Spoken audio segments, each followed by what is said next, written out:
Gillette Cavalcade of Sports is on the air.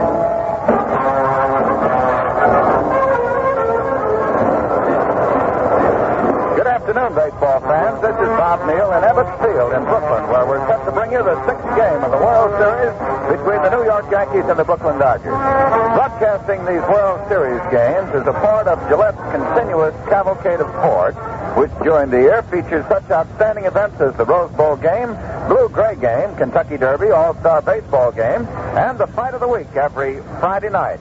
It's another beautiful day here in Ebbets Field with the sun shining brightly. The temperature in the upper 60s, and the wind, which has been a factor in a couple of the games played so far, is again today going to be a factor because it's blowing out of the northwest. And the velocity, they tell us, will reach somewhere near 25 miles per hour at game time.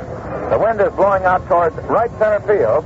And here in Ebbets Field, that right center field line is a very attractive thing for left-handed batters. The right field foul line, 297 feet. There's a 40-foot fence that goes up straight up.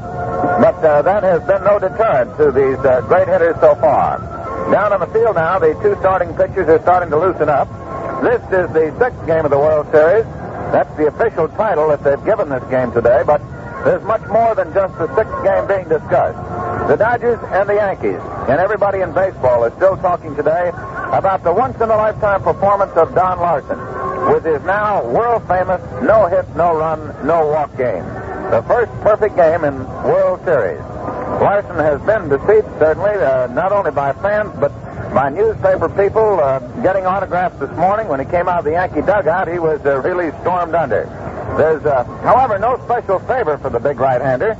He's been busy running in the outfield this morning, getting all set, going through his regular chores, just as if this was just another day. Larson has just about worn out the Western Union messengers who have been bringing him mountains of telegrams. So the Don Larson story is just another chapter in the series of 1956. Today, the Dodgers are back home. They feel confident that with their backs to the wall, they can win today. To put it mildly, they must win today, or the series is over. The Yankees are leading 3-2. All the Dodger victories so far have come in Ebbets Field. All the Yankee victories have been, coming out of Yankee Stadium.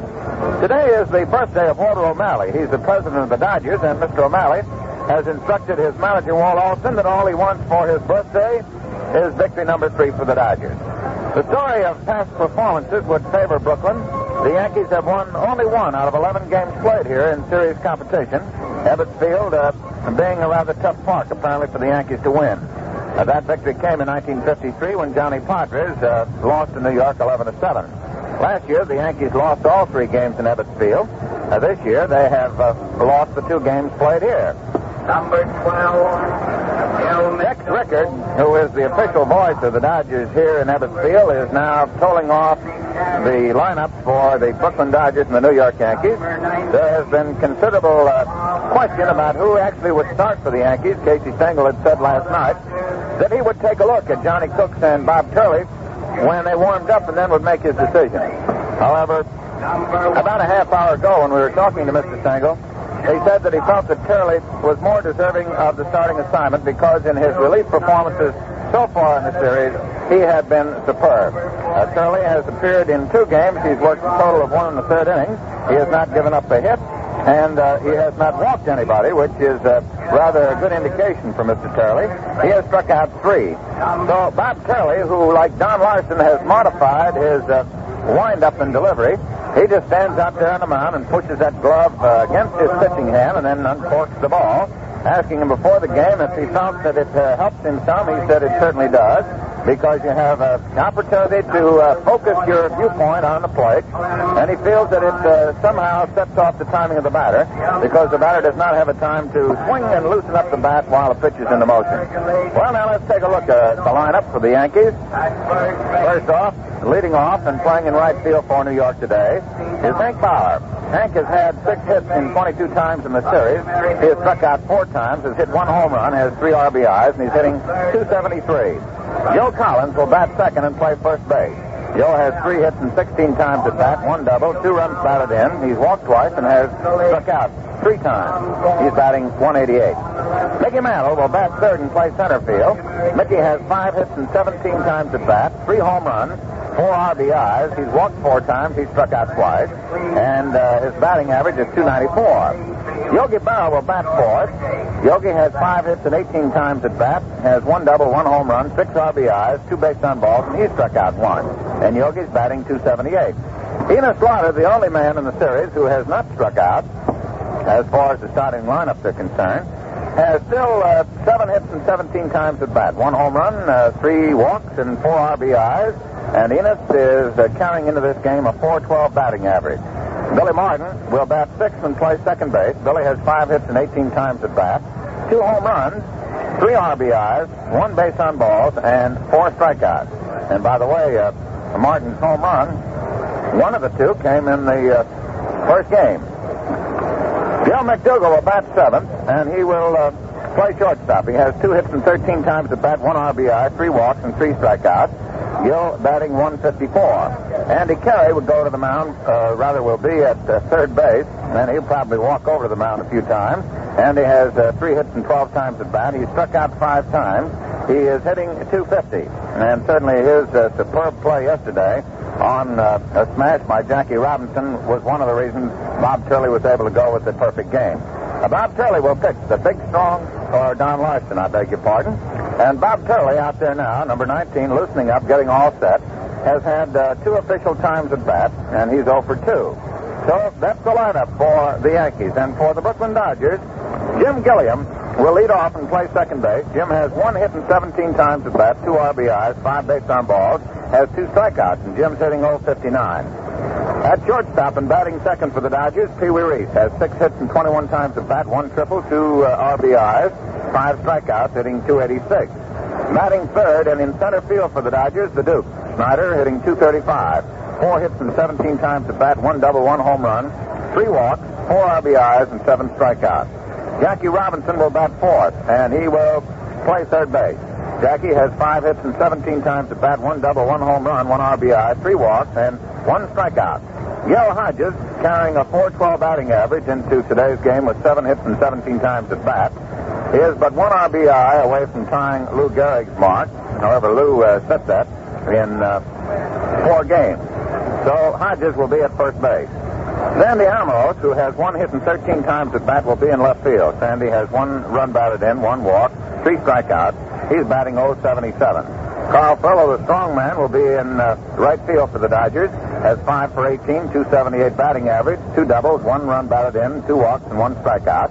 And Roy Cabanello at 4 for 15 will do the catching, .267 average.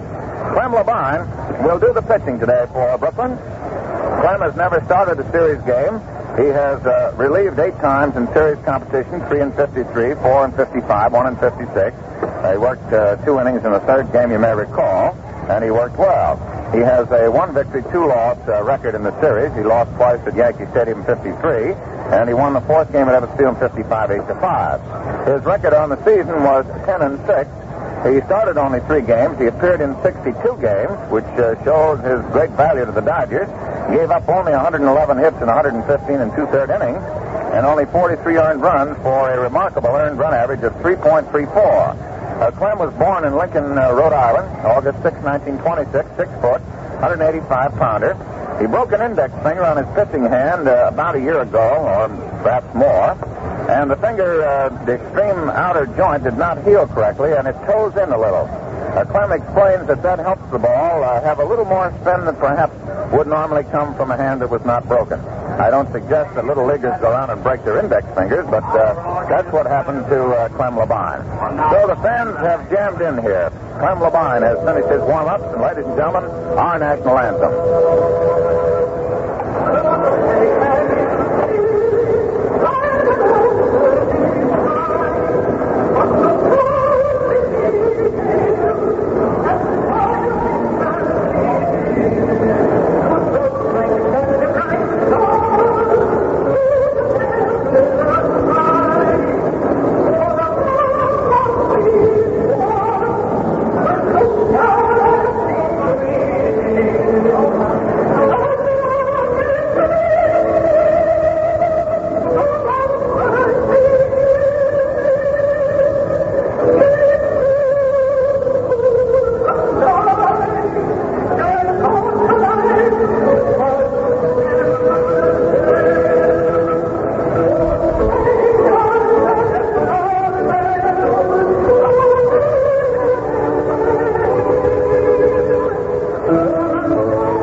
Still throwing down in the left of the infield, getting all set.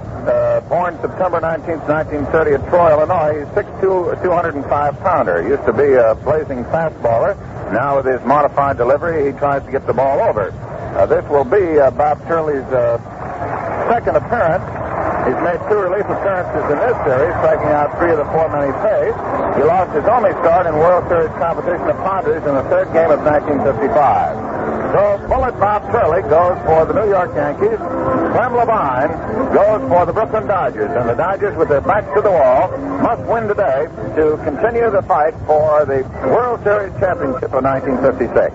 Clem Labine walking out to the mound. The umpires today, Hank Storr behind the plate. Dusty Bodges at first. Larry Knapp will be at second, and Babe Pinelli will be at third base. Tom Gorm of the National League along the right field foul line, and Ed Runge of the American League along the left field foul line. And as we pointed out earlier, a strong breeze blowing out in the direction of right and right center field. The left field foul line here in Ebbets Field, 348 feet. Left center is 351. Straightaway center is 393. And in right center it's 376, and it falls away quickly to 318, with the right field foul line being only 297 feet away, with a high 40-foot fence out there to act as a catch-all. So Hank Bauer, who will lead off for the New York Yankees, steps into the right-hand batter's box. Clem Labine, who was the ace fireman for the Dodgers in their drive to the pennant, starts a big ball game for the Dodgers, and ready to start in the first 4.5 innings, my associate on this great World Series, Bob Wolf. Thank you, Bob Neal. Hank Bauer, batting .273, playing right field, steps in to lead off against Clem Labine, who are all set for the first pitch of this game. Here's the windup, and Labine's first one is high and inside for ball 1. Roy Campanella doing the receiving. A beautiful afternoon, sunny, clear, blue skies, and that breeze blowing aft toward right. Bauer waits. Here comes the next pitch. It's swung on. There's a foul going off to the side, out of play. And the count is now 1-1 to Hank Bauer, who has 1 home run so far in the series, .273 average. On the mound, a fellow throws a great sinker ball pitch. Clem Labine, who has made 1 earlier appearance in the series. He did a 2-inning relief stint following up for Roger Craig in the 3rd game at Yankee Stadium. 1-1. Here comes the pitch. A curve is low. And the count now is 2 balls and a strike. Clem worked the 7th and 8th innings in his earlier appearance, coming in trailing 4-3. Yankees got an unearned run off Clem in the 8th, one behind Whitey Ford, 5-3. 2 balls, strike 1. The pitch swung on. There's a high foul going deep to right, and it lands up against the fence outside the right field line and bounces back into the crowd. So it's now 2-2 to Hank Bauer, with Joe Collins and Mickey Mantle coming up following him.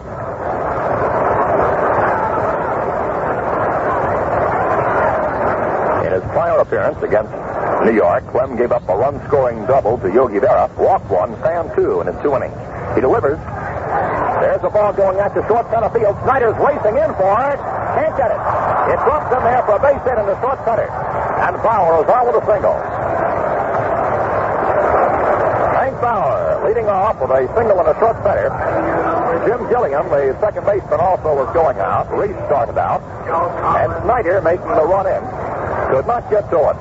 Collins steps in with Bauer on first base and nobody out. And Collins, batting 188, has 2 runs batted in.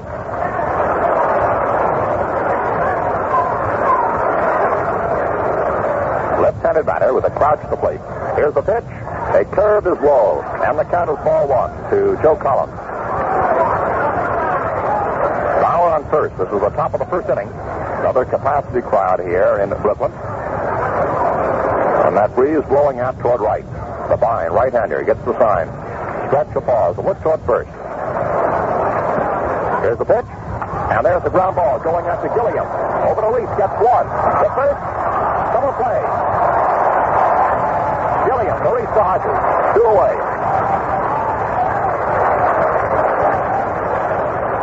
Two out from the top of the first. That brings Mickey Mantle to the plate. Hitting .294 with 3 homers and 4 runs batted in the series. Mickey has been the power guy of the series.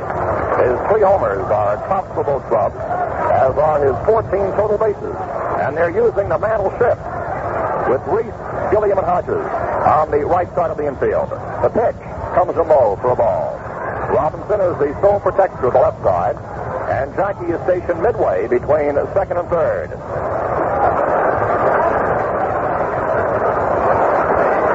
Reese, Gilliam, and Hodges form the barricade on the right side between first and second. The next pitch breaks too close and goes right by Campanella for ball 2. 2 away, the top of the first inning. Mickey Mantle, the plate. All of Mickey's homers have been hit from the left-handed side. He's up there batting left-handed against Crumbavine. He hit a homer off Sal Magley in the first game, off Ed Roebuck in the fourth, and his third off Magley in the fifth. The pitch is a curve low, and the count goes to ball 3 to Mantle.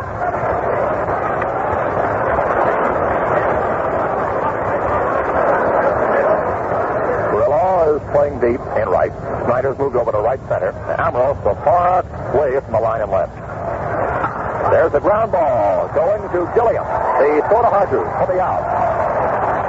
Gilliam didn't have to move for that one. Right to him. So in the top of the first inning, no runs, 1 hit, no errors, and nobody left. And after the middle of the first inning, New York nothing, Brooklyn nothing. This is the first time since 1952 that the series has ended up in the National League Park, and it was the same 2 ball clubs then. You find this in the summary of every World Series in the handy Best Park edition of the official encyclopedia of baseball. That's yours absolutely free with purchase of a Gillette Super Speed Razor at the regular price. Here's the cream of the big, comprehensive $5.95 standard authority, condensed to 320 pages. It contains the lifetime records, nicknames, birth dates of major league players, diagrams of seating plans and playing areas of every big league park, all-time leaders in runs, hits, and pitching, records of every World Series player, all-star game results, and much, much more. In season or out, here's a book you'll refer to again and again. Remember, you get it free with the purchase of the Gillette Super Speed Razor, Gillette Blue Blade dispenser and sample case for just $1. Regular price of the razor set alone. Facing Bob Shirley, Jim Gilliam leads off,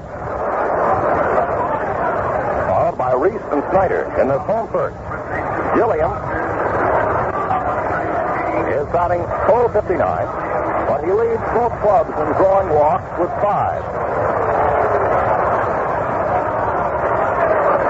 Batting left, Shirley, right-hander on the mound, and we're all set for this home first to get underway. No score here at Ebbets Field in Brooklyn. Shirley takes a big, deep sigh, and now he's all set as he delivers, and a swing and a miss. It's strike 1.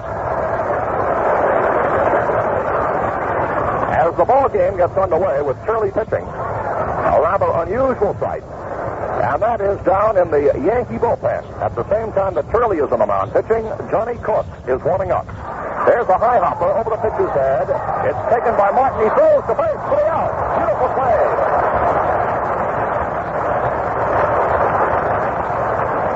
Billy Martin came in front of the bag at second base, lost his balance as he went lunging forward for the ball, and just as he was plunging to the ground, he whipped the ball to first base to get Gilliam on a tremendous fielding play.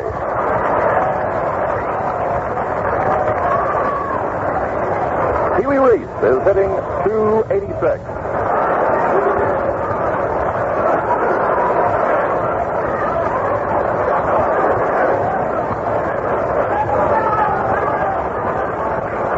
Here's the pitch, and it's high for ball one to Reese, to be fouled by Snyder.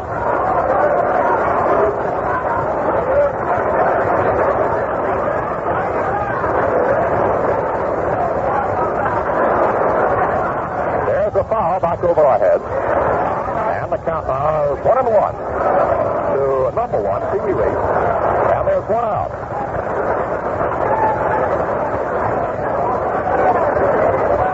Beautiful play by Billy Martin, retired Jim Gilliam. And we've certainly seen some tremendous defensive plays in the series. As a matter of fact, this series has had everything. Defensive plays, tremendous pitching, and certainly outstanding hitting. There's a foul right off to the right.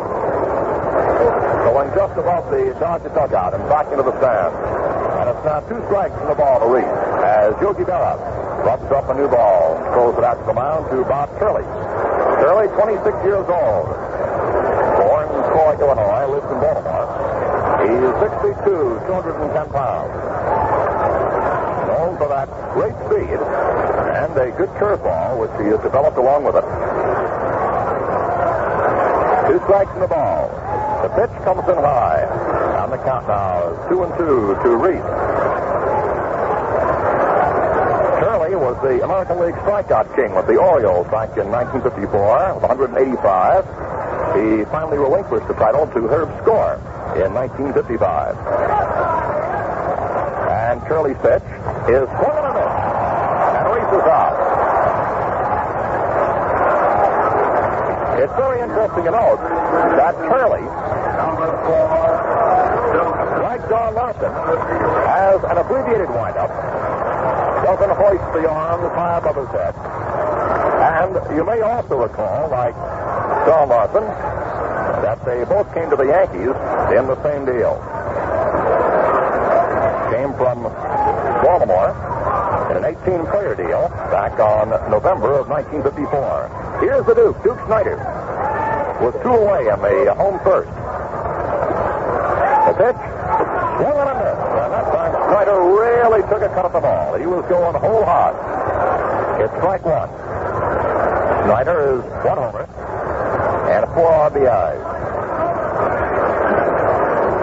He takes that big cut at the ball. Pitch is high, and the count is 1-1.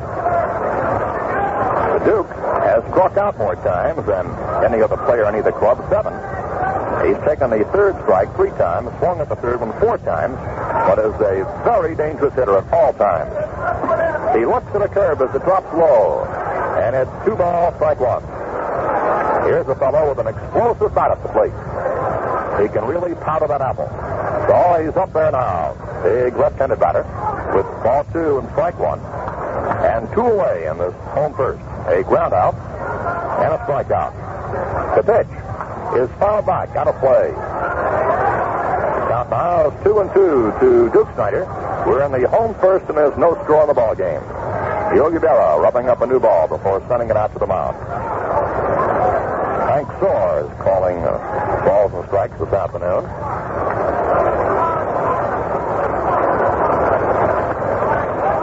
Now, 2-2 to Snyder. Mantle is playing very deep and over toward right center.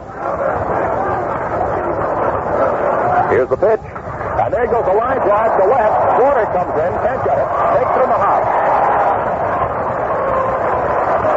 A base hit for Snyder. A solid liner. Out to left field, slightly toward left center, where Slaughter was playing him. And Jackie Robinson, batting in the number 4 spot, comes up now with Snyder on first, and 2 away. Robinson has a .294 average and 1 homer. Jackie, right-handed batter, stands deep in the batter's box.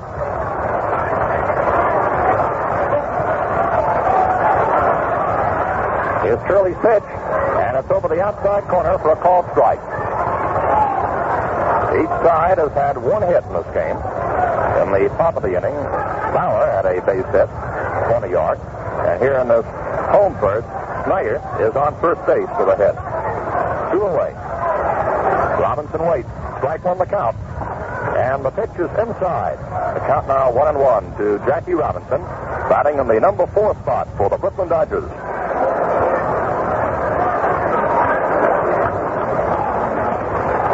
Bob Curley has pitched good ball against the Dodgers in prior appearances. Curley delivers, and there's a foul back out of play. Here's the fan made a good grab of that one, judging by the applause up above. 2 strikes, ball 1 to Robinson.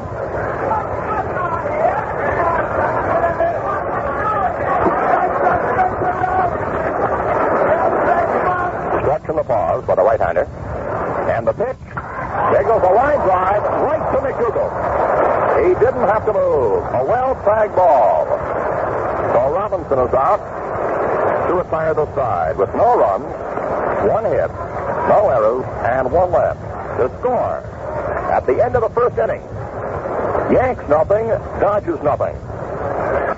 It's piggyback, Jack. You got skilled, get Papermate built-in refill. Old Papermate has a new pen There's none to compare. with the Piggyback. refill You've always a spare. with 2 points. 2 ink supply. If you're student, policeman, or clerk, you can be sure with a Papermate. You'll always finish your work.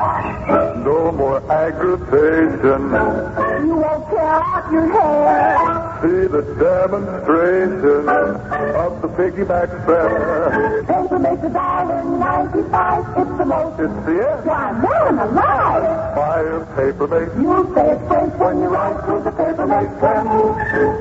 It's a piggyback, Jack. You got skilled, get Papermate built-in refill. Thank you, Mr. Catcher, number 8. Yogi Berra leads off in the second against Clem Levine. Yogi comes up with a .278 average. He has 1 homer and 6 RBIs in the series, including that grand slammer in the second game here. Left-handed batter steps in to face the right-hander on the mound. Levine ready, delivers, and it's wide for a ball. Berra, Slaughter, and Martin. Who was warming up in the first inning, has gone back to sit down in the bullpen. Here's the pitch, and there goes a long fly ball to deep right. Perillo turns, watches the ball as it hops back off the screen, plays it there, throws to second, and Berra's on the way single. Really knows how to play the long screen behind him. So Berra is held to a single. Perillo just automatically turned around the moment that ball was hit to look for the rebound. Now was there waiting. Enos Slaughter is hitting .412 with a homer and 4 runs batted in. The Yankee leadoff men in the first and the second have both come through as base hits. The pitch to Slaughter is over for a called strike from Levine.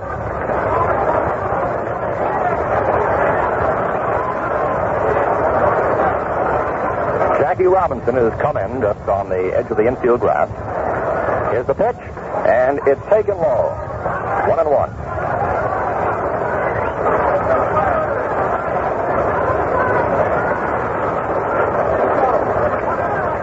When Perillo first came up, Billy Herman used to spend hours just hitting fungos off the wall and screen out there with Carl fielding them. He really has developed into a great art. The pitch to Slaughter is fouled back. 2 strikes, ball 1. Enos is a great batting eye. And the old pro has the distinction of being the only regular on both clubs to have escaped being struck out. He leads both clubs in scoring runs with 6. Waiting up there with 2 strikes and a ball. He sends a hopper over the pitcher's head. Gilliam comes in, fields it in front of second, makes a backhand flip to Pee Wee Reese for the force out on Yogi Berra.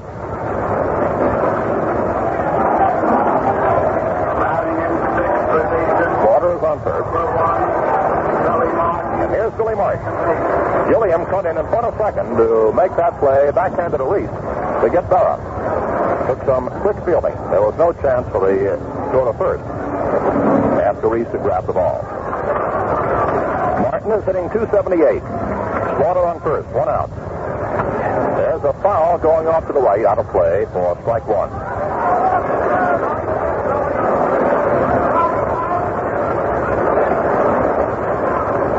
Billy has 2 homers and 3 RBIs. There's that number 1 in his uniform. Great clutch hitter. Was already demonstrated here in the series. Slaughter, a fast man, is on first. Outfield slightly around toward left. The pitch is wide. Campanella was moving outside the dish that time as it appeared that Slaughter might be breaking. 1-1.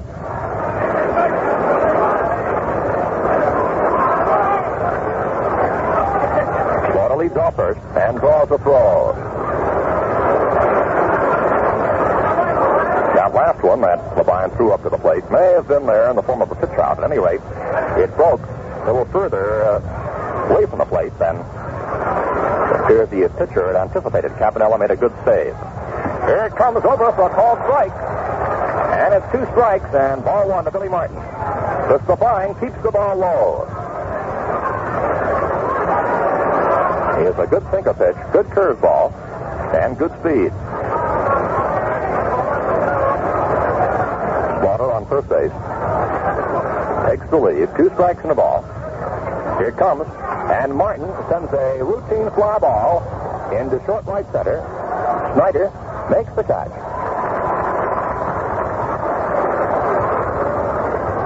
So here in the top of the second, there are 2 outs. Number 12, Gil McDougall. On first base is Enos Slaughter. And Gil McDougall, playing shortstop, hitting .154, steps in to face Levine. There are many who say that Clem is just about tops in his relief appearances. He's not used very often as a starter.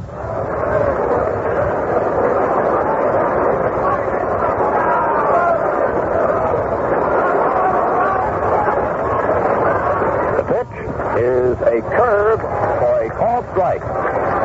Good pitch by Levine as he brought that one over at the knees in the outside corner.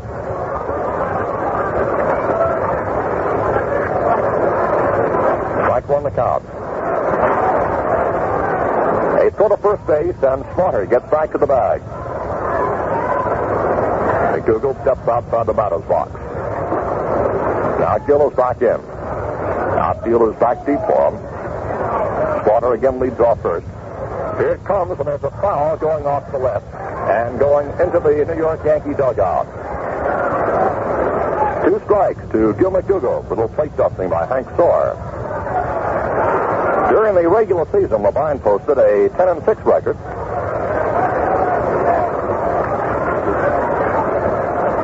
Clem started 3 times and completed 1.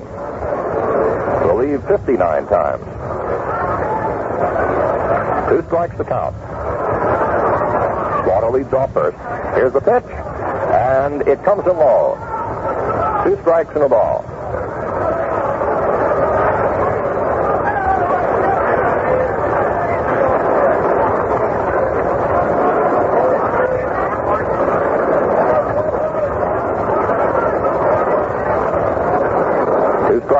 Ball 1 to Gil McDougall with Slaughter on first base and 2 away in the top of the second. There's no score in the ball game. There have been 2 hits so far for New York and 1 for the Brooklyn Dodgers. Here comes the pitch, and a swing and miss as Joe McDougal goes down swinging, and a breaking pitch on the outside corner. So the side is retired in the top of the second inning here, with the total showing no runs, 1 hit, no errors, and a man left. And the score at the middle of the second, the Yanks nothing, Brooklyn nothing. You hear a lot about the Yankee reserve strength, and a large part of it is having fellows like Bill Skowron available for use when needed. Bill said a mouthful in an interview at Yankee Stadium. We recorded it, and here's the punchline. For my money, there's only one way to get a decent shave. That's with a Gillette blade and a Gillette razor.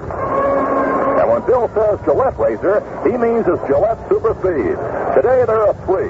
The light, regular, and heavy. One's exactly right for you.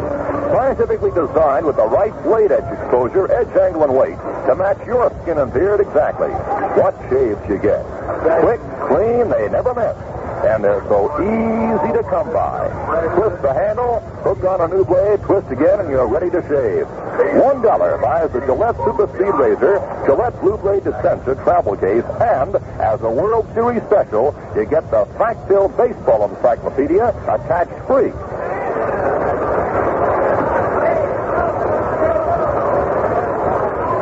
The home second, Gil Hodges, Sandy Amos, Carl Perillo, the first 3 men slated to step up against Bob Shirley. And Shirley now is going on his own as there is no further bullpen activity. Big hand for Hodges, batting .412, who has a homer, and 8 runs batted in. He leads both clubs in runs batted in with 8, and that's only 1 short of Lou Gehrig's record total of 9 in the 1928 series. Bob Shirley on the mound. Looks in, gets the sign from Yogi Berra. No score, we're in the home second. And the pitch is foul back. Shirley takes no extensive windup of any sort. He gets the sign, comes up with the arms just barely above the belt. Chest high on some occasions, and then fires the ball in. So the Brooklyn Dodgers are seeing 2 very comparable styles on 2 successive days. Here's the pitch, and it's low. 1-1. Hodges at the plate. He's tied for the series leadership in 3 offensive departments beside RBIs.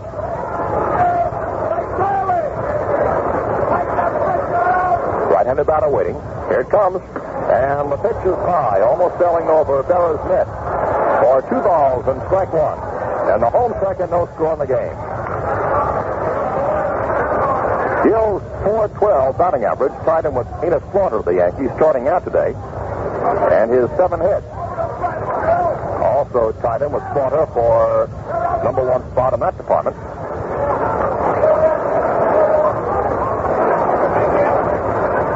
Hodges a power hitter, and Slaughter's playing just a few feet from the fence. There's a pitch high. 3 balls, strike 1. Shirley's fastballs, last 2, have really made Yogi Berra stretch. So it's 3 balls and a strike to Hodges, leading off in the home second.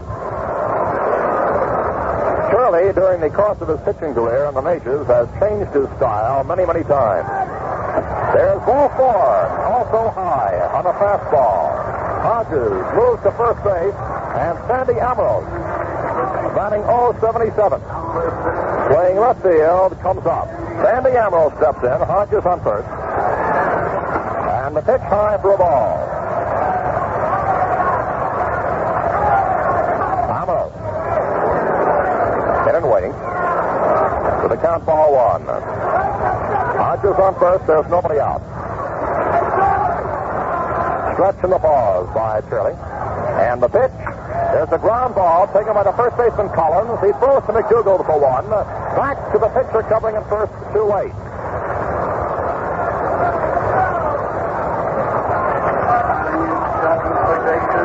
Shirley moved over there quickly. About Ambrose beat the relay.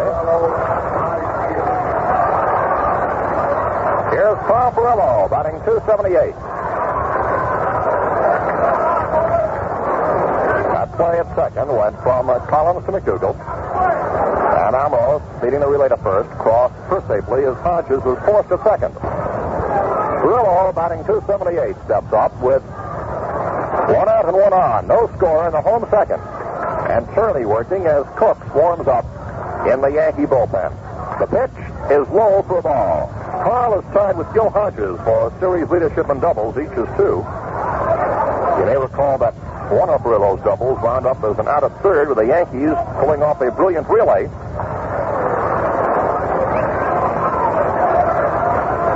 That was in the third game of the series with Hank Bauer firing to Martin, who relayed the ball to Carey. Ball 1 to Perillo. Ambrose takes the lead.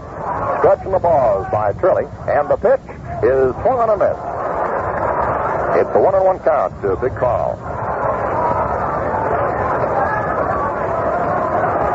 Speaking of two-baggers, Carl had 30 doubles and 31 homers during the regular season, but not a single triple. Stretch in the pause by Turley, and the pitch misses the outside corner. And the count goes to 2 balls and a strike to Perillo with Campanella on deck. Turley steps back off the mound. Turley has gone through successive periods of being a slow pitcher on the mound and then a rapid pitcher. And today he's working at sort of medium speed as far as time between pitches go. Here it comes, and there's a high foul off to the right. Counts 2-2. Turley, who has had control problems in the past, first thought, along with the coaches, that it would be a better system if he worked at a slower gait between pitches, sort of studying the situation, getting set. But the Yankee Board of Strategy then found that if he worked at a faster clip, he would be even more effective. The 2-2 pitch is missed as Perillo goes down swinging. Last one came in, jarred at the knees. So, Roy Campanella, hitting .267, batting 8, doing the catching, is stepping in. And here in this home second, Ambrose is on first base with 2 away, no score. For Campanella, I say that Mickey Mantle has moved slightly toward right center field. And Florida's playing very deep and slightly toward left center. Here comes the pitch, and it hits the outside corner for a called strike. Roy was moving back slightly that time. It's strike 1 from Bob Turley. Ambrose on first with 2 away. Shandy now leads off base. Campy waits. Here it comes. And there's a foul going back out of play. And the count now to Campanella, strike 2. Thus far in the ball game, 2 hits for the New York Yankees and 1 for the Brooklyn Dodgers. Snyder getting the lone single for the Dodgers. And for the Yankees, Bauer has singled and Berra has singled. Turley rubbing up a new ball. Turley has made 2 brief relief appearances in the series with excellent performances. They're conceding Campy both foul lines in the defensive setup. He moves back from a curve and falls to the ground. Count 2 strikes and a ball.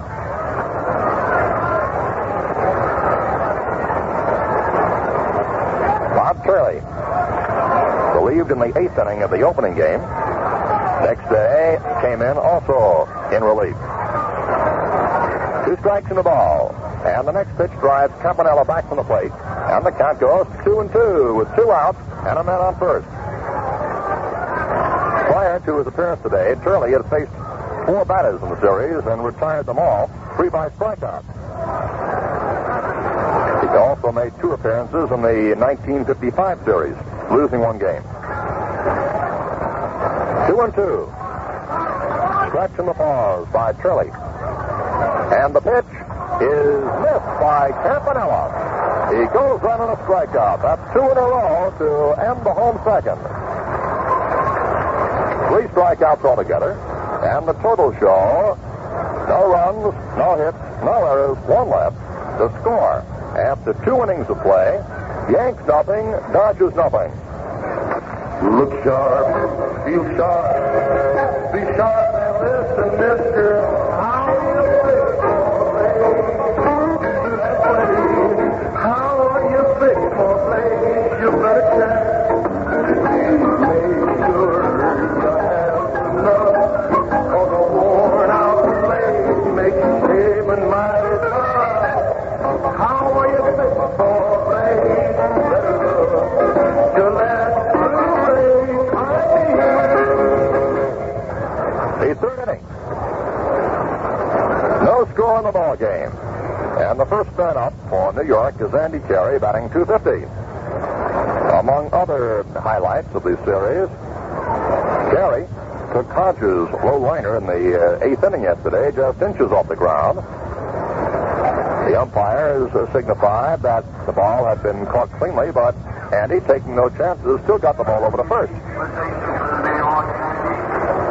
He's batting 8th and playing 3rd base. Thus far, the 2 inning totals: no runs, 2 hits, no errors for the Yanks, and no runs, 1 hit, and no errors for the Brooklyn Dodgers. Andy Carey has stepped in to face Clem Labine. The pitch on the way is over for a called strike 1. Carey went up slightly on the bat that time, and Jackie Robinson came in just a few feet from 3rd. They're playing Andy just slightly around toward left. Labine, a right-hander, delivers and misses the outside corner. And the count now is 1-1 to Carey.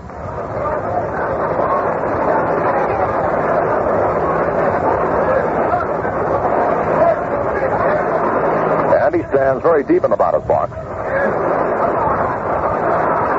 Very slightly choked up on the bat. Count 1-1. The next pitch is swung on. There's a fly ball going to right center field. Carrillo is going back. He's under it and has it. Carl took that one out there over 370 feet from the plate. But had ample opportunity to get out and under it in right center field. Number 19,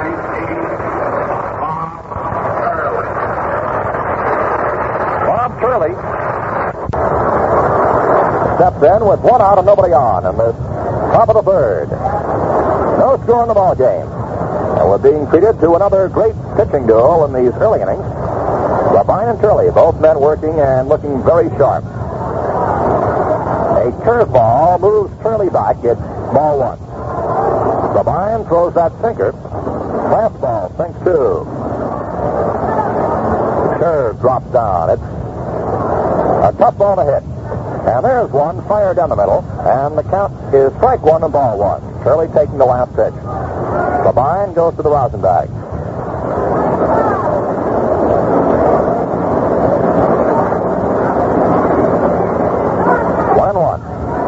Here's the windup.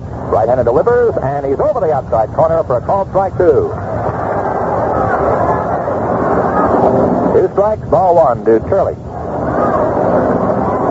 They're playing Bob to hit a bit late, playing him toward right. He swings and dribbles one back to the pitcher, and Labine throws to first base for the out. Clement to come in toward the first base line as Turley topped that ball. And he's out number 2. Labine to Hodges. That brings up Hank Bauer, who has one of the 2 Yankee hits. He singled to center.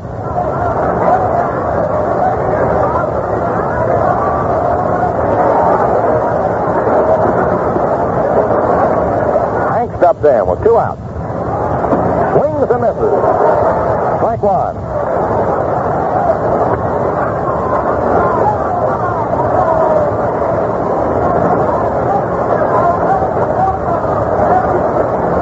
Strike 1, the count to Hank Bauer. The pitch is fouled back for strike 2.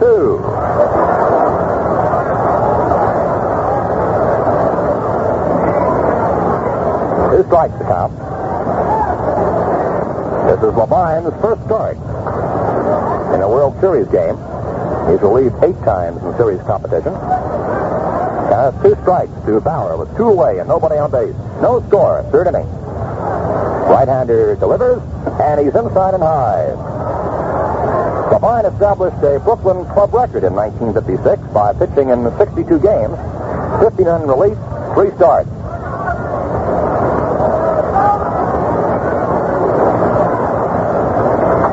Now it's set. 2 outs. The pitch is lined to center field for a base hit for Bauer.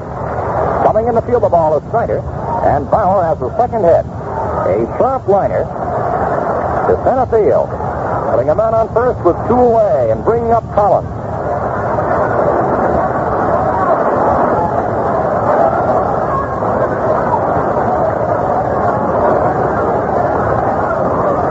Joe Collins in the first inning grabbing into a double play. And there's a hard hit ball, which is knocked down by Pee Wee Reese.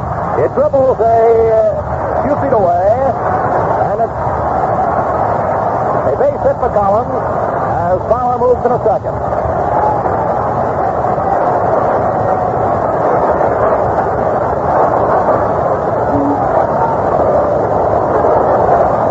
That hard hit ball went right through the middle by Levine. Pee Wee made a dive for the ball behind second, knocked it down, but there was no play made on it. As Collins is on first and Bauer on second, a great bit of defensive work.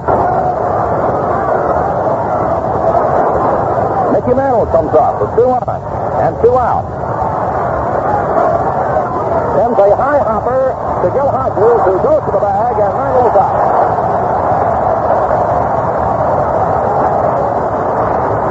On the top of the third, no runs. 2 hits, no errors, and 2 left. And the score at the middle of the third. Yanks nothing, Brooklyn nothing. Bob, do you know how many players there are in the 2 squads out here today? Why, sure, Bob. There are 52. Well, that was the leading question. I wanted to point up the fact there are about that many instant lather shaving creams on the market. That's how popular they are. In fact, the Gillette folks tell me more men use instant lathers than any other kind of shaving cream. And fans, the fastest growing one of all is Foamy, made by Gillette. And it's a new star in the field. Like all bomb-type lathers, Foamy is a cinch to use. Press the nozzle and you've got it. Rich, creamy, beard-softening lather. And Foamy contains an important extra you find in no other instant lather. That's K34, a special antiseptic which destroys harmful bacteria on your face. If you're an instant lather man, or if you want to see how slick and convenient those bomb-type creams can be, Foamy's for you. 79 cents gets you a can, enough to last you all of 3 months. Just ask for Foamy, Gillette Foamy, at a nearby store.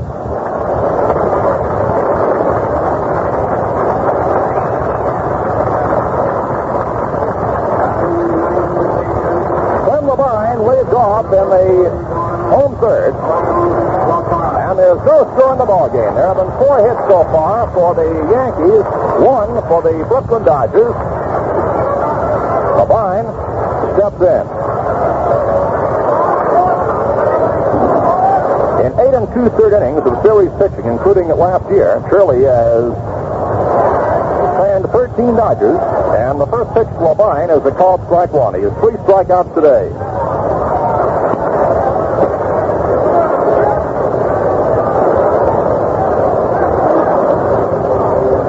Here's the next pitch, and it's inside and high. Count 1-1. Mantle is playing a short right center for Levine. Leaving a big hole in left center field. He swings and misses for 2 strikes in the ball.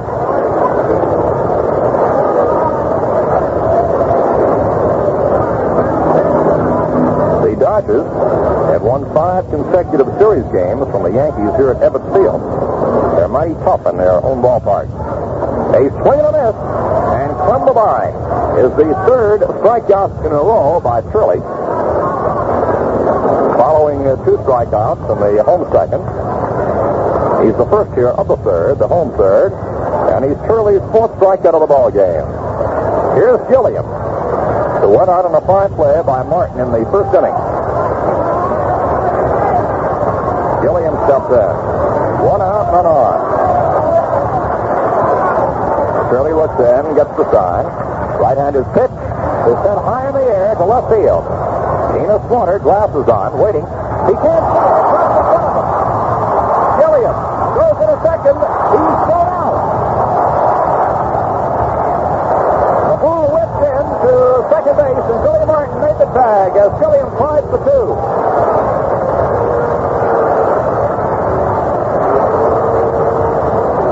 Enos Slaughter puts on the glasses, but he lost the ball in the sun. He came in, the ball dropped about 5 or 6 feet in front of him. He picked it up and threw to second to Billy Martin in time to get Gilliam, who thought that he could leg it out for 2 bases. Gilliam gets fitted for a single and was thrown out as Martin made the tag. 2 outs and Reese at the plate. He dropped one to Collins for the out. Reese striking away from an inside pitch, appeared to accidentally hit the ball. He lofted it to the first baseman Collins, who reached up and hauled it in for the out.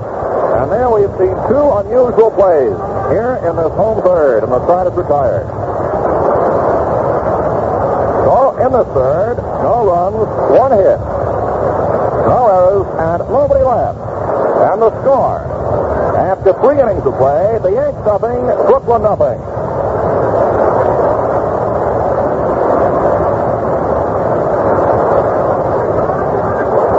Seeing some great pitching this afternoon, and what great pitching we saw yesterday. What a thrill, Don Larson's magnificent performance.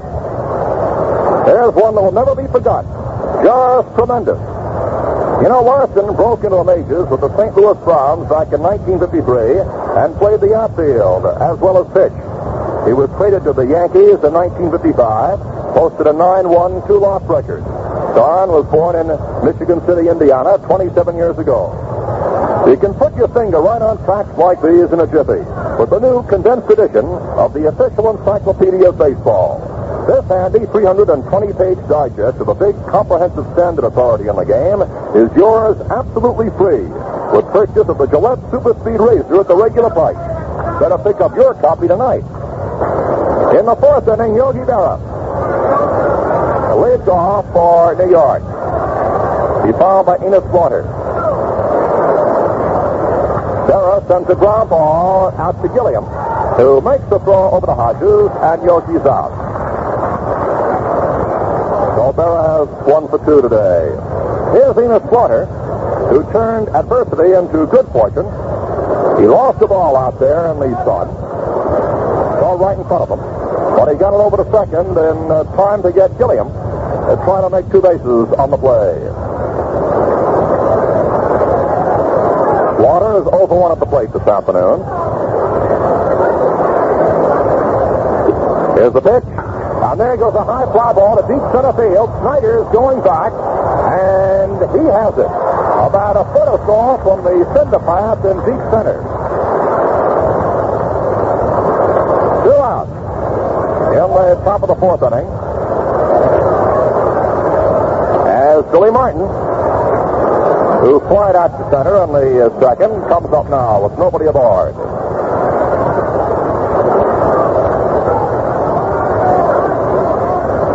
So Martin is up there.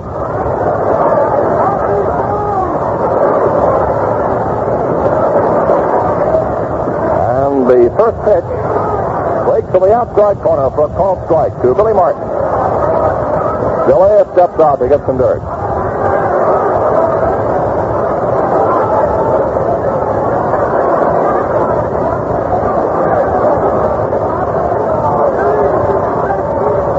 Strike 1 to Billy Martin, 2 outs. Here's Levine's next pitch, and he keeps it low, too low.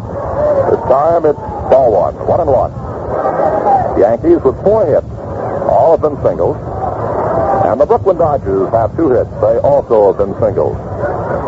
No score. We're in the top of the 4th. Levine against Curley. Martin swings as a line drive going to right field. It's in fair territory. Hits up against the wall. Fielded by Ferrello, and Martin holds at first base after making the turn. Ball fired the ball into second to Pee Wee Reese. And Martin is content with a single, which popped off the wall and right, off the fence there. involves great defensive work. As elbows Yankee runners from trying for an extra base. Here's McDougald, who struck out on the second, stepping in with a man on first and 2 away. The Yankees have hit safely in each of these first 4 innings, with a total of 5 hits altogether to 2 for the Brooklyn Dodgers. No score. This game is featuring some great defense and certainly some standout pitching. McDougald at the plate. And the pitch comes from low for a ball.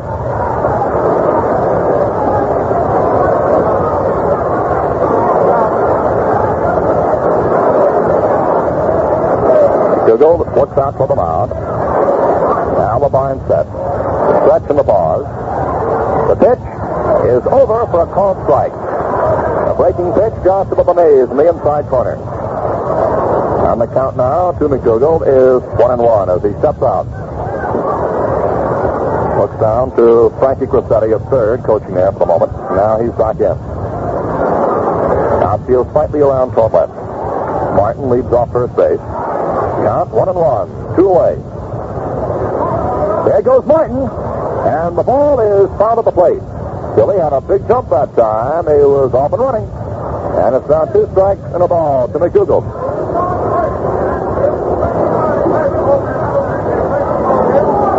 Robinson, Reese, Gilliam, and Hodges in the Dodger infield. Campanella behind the plate. Ramos, Snyder, and Perillo out there in the outfield. A beautiful afternoon for baseball, and no score in the ball game. Now the bind set once again. 2 strikes, ball 1 the count. Here comes the pitch. And there goes a high fly ball to deep left field. Ambrose is back. He's sitting in the cinder path, waiting, and has it. He takes it just about a foot or so from the cinder path. So McDougald with a high fly out. Sandy was back there waiting and pulled it in. In the 4th inning then, no runs, 1 hit, no errors, and 1 left. And the score at the middle of the 4th. Yanks nothing, Brooklyn nothing.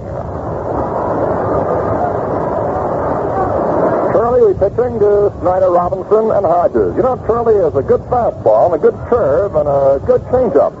He's mighty tough for these Brooklyn Dodgers to hit. I'd like to see how Early Wynn's great knuckler would work against the Dodgers. It's not the best in the business, but then Early looks good at about everything he does.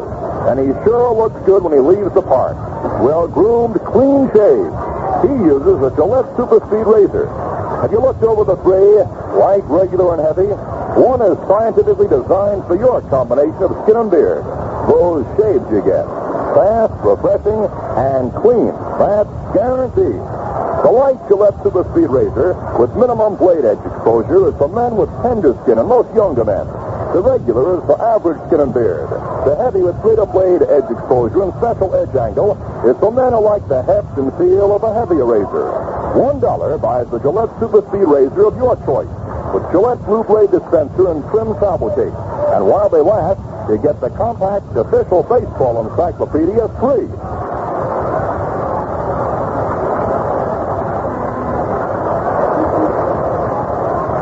Score in the ball game. Duke Snyder, who singled to left center in the first inning, leads off against Bob Curley.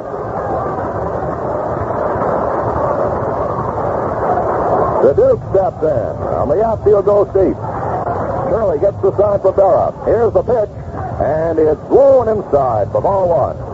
Snyder followed by Robinson and Hodges. Dodgers have 2 hits. Snyder is one of the 2, and Gilliam is the other.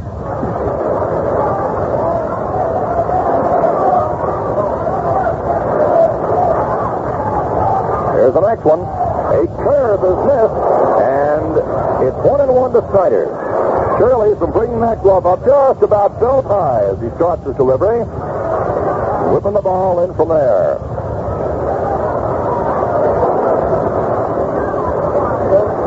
Very similar to the Larson style we saw just the other day. Here's the next pitch. And there's a ball chopped foul outside the third base line, which on the seats looked like Snyder was trying to check his swing that time. It's 2 strikes and ball 1 to the Duke.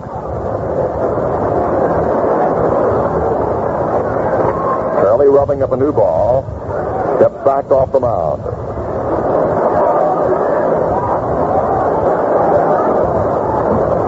is Turley's second series start. Pitched an inning and a third back last year. It was here at Brooklyn. He lost that game 8-3.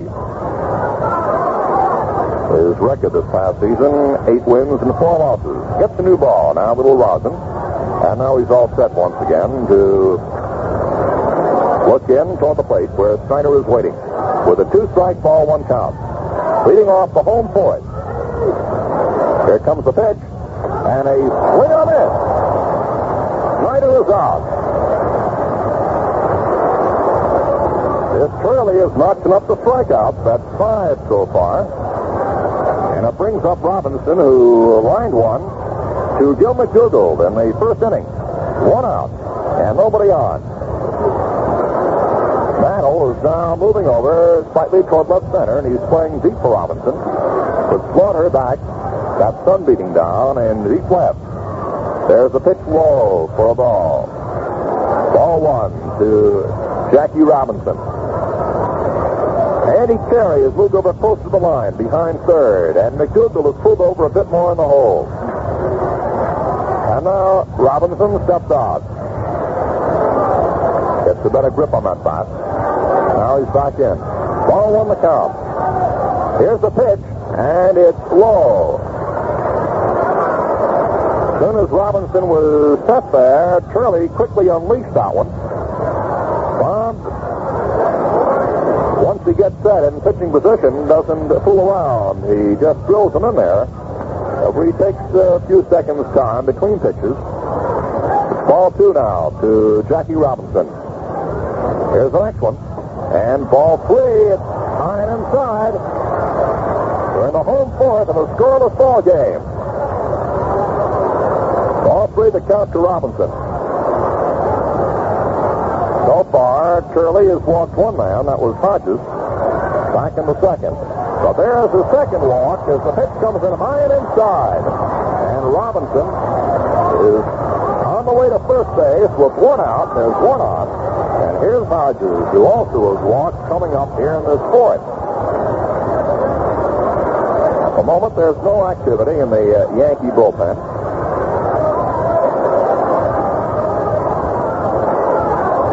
Billy Martin is coming to speak to Turley at the mound. Now the second baseman goes back to his position. Hodges, a power hitter, is at the plate.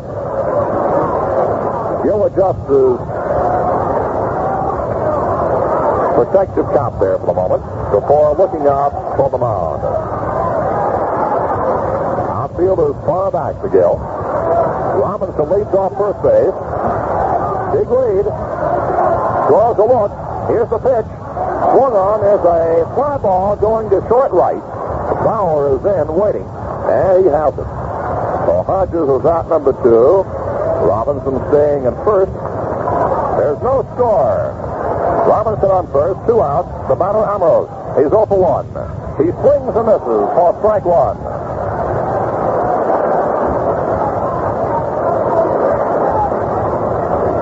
Outfield around toward right. Bauer is playing just a foot or so from the cinder path and deep right. Just to the side of the scoreboard. Slaughter's moved to left center. Robinson, big size lead at first base. Here comes the pitch, and it's wide. Count is 1-1 to Ambrose. Always worrisome for a pitcher when a fellow like Robinson gets on those bases. 2 away. Turley steps back off the mound for the moment. Now what's going to get the sign? Stretch and a pause. A look toward first. Robinson edges off a bit. Here comes the pitch. It's popped up. Waiting for the ball, shielding his eyes is Andy Carey. And he makes the catch. Side retired in the home fourth with no runs, no hits, no errors, and 1 left.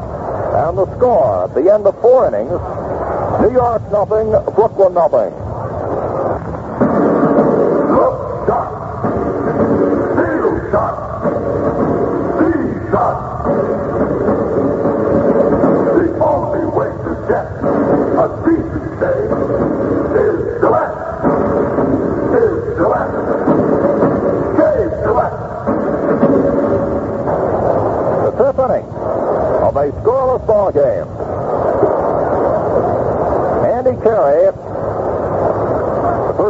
coming up for the New York Yankees. It's flying out to right field. There's one appearance to the plate. The totals after 4. No runs, 5 hits, and no errors for the Yankees. And for the Dodgers, there are no runs, 2 hits, and no errors. Clem Levine on the mound, opposing Bob Shirley this afternoon, as the Yankees try to win the championship by taking this one, and the Brooklyn Dodgers try to even up matters and bring about another big game on the morrow. Terry leading off, and Levine all set to work. And he steps in fairly close to the plate, deep in the batter's box. Levine rubs up the ball, and now the right-hander's set. Gets the sign from Campanella. Starts the windup and delivers. There's a fly ball going to right center field. Carrillo is under it and has it. Carl finally hauled it in the fairly deep right center, just a foot or so from the cinder path off to the left of the big scoreboard as you look out. As we told you, there's a breeze, a fairly stiff one now, blowing out toward right. And that ball had fairly good carry on it, although Carrillo was watching it all the way. He was back there and waiting. So Terry is out. And there's one out on the top of the fifth. Pitcher Bob Turley, who was 0 for 1, he grounded out, steps in. Here's Levine's pitch, and it's low for a ball. Once again, the outfield defense for Turley finds Carrillo moved in a bit and close to the line. Snyder over right center. The pitch misses the outside corner, and it's ball 2 to Turley. Levine goes back to the rosin bag. It's a 0-0 ball game. In this, the top of the 5th inning. 1 out. Levine starts the windup. Delivers, and it's down the middle for a called strike 1. 2 balls, strike 1 to Turley. Levine goes to the rosin bag. Guys ready. The Yankees haven't won a series game in the Brooklyn Park since Jim McDonald beat Johnny Padres 11-7 back in 1953. The pitch is popped up. Joe Hodges comes in near the mound to the right of it, takes it, and Turley is out number 2. 2 outs in the top of the 5th, and Hank Bauer, who is 2 singles to center field, steps in now with the bases empty, and still no score in the game. Yanks nothing, the Brooklyn Dodgers nothing. Bauer leads the Yankees in hits with 8. And the first pitch is low for a ball. Both these teams are just packed with players who seem to respond to pressure. One of the many great assets they have as athletes. Ball 1 to Bauer. There goes a fly ball to left field. Ambrose is coming in and makes the catch. That wasn't hit too solid. It was a rather spinning fly ball going out there, and Ambrose had to come in to make the grab for the out. So on the 5th, there are no runs, no hits, no errors, and nobody left. And the score at the middle of the 5th inning, Yanks nothing, Brooklyn nothing. Well, Bauer's 2 hits today give him 8 in the series and a .320 average. He'll have to go some, though, to reach his manager's series average. In 12 games, Casey hit .393. You find the record of every series player, along with World Series summary, in the pocket-sized edition of the official encyclopedia of baseball. And it's free with the purchase of a Gillette Super Speed razor at the regular price. Here's the cream of the big $5 and 95-cent standard authority. Major League player roster, nicknames, birth dates, lifetime records, how they bat and throw, all-star game results, Hall of Fame section, plus baseball lore like Johnny Vandermeer's 2 no-hitters, how Ladies' Day and Night Baseball started. You get this compact digest free with the Gillette Super Speed Razor that's matched to your face for shaving luxury. Razor, Gillette Blue Blade dispenser, travel case, and baseball encyclopedia. The whole works. Cost just $1. Regular price of the razor alone.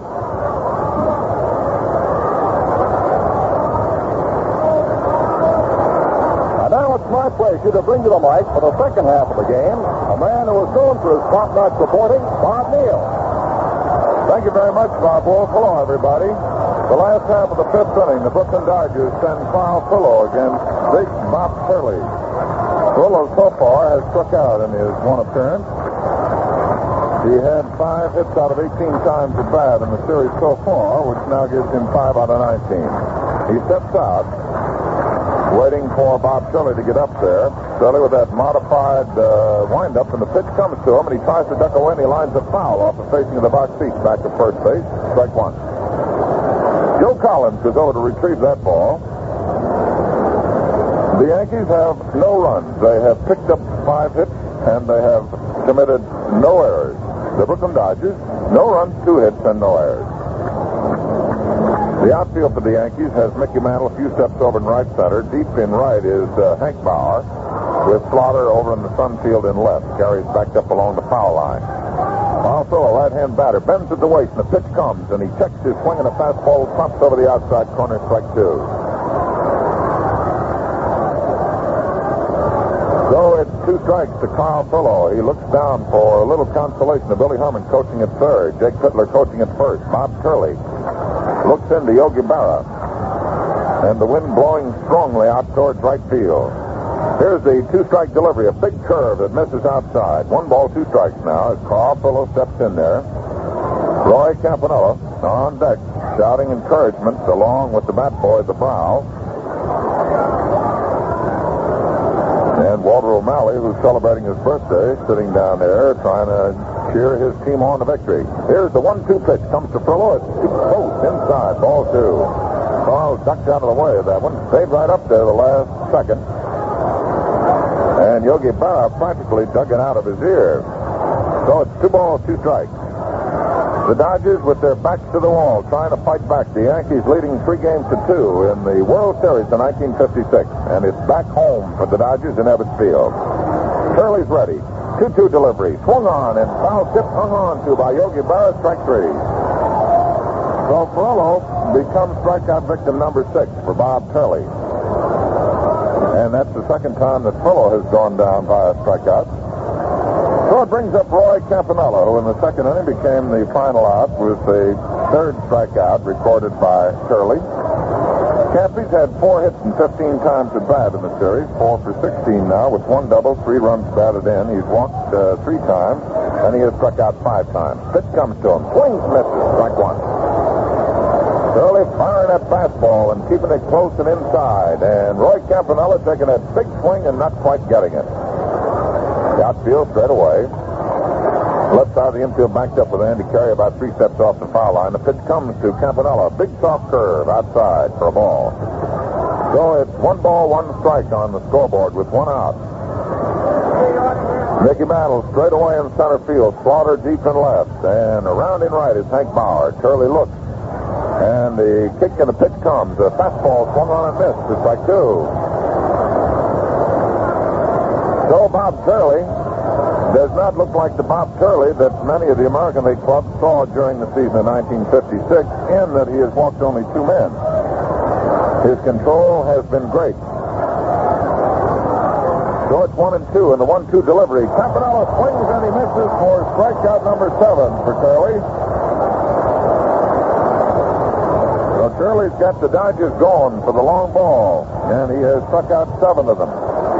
And I presume, with this only the last half of the 5th inning, Mr. Turley's got plenty of time to be thinking about Carl Erskine's strikeout record, which is in the Encyclopedia of Baseball, 14 in 1 game.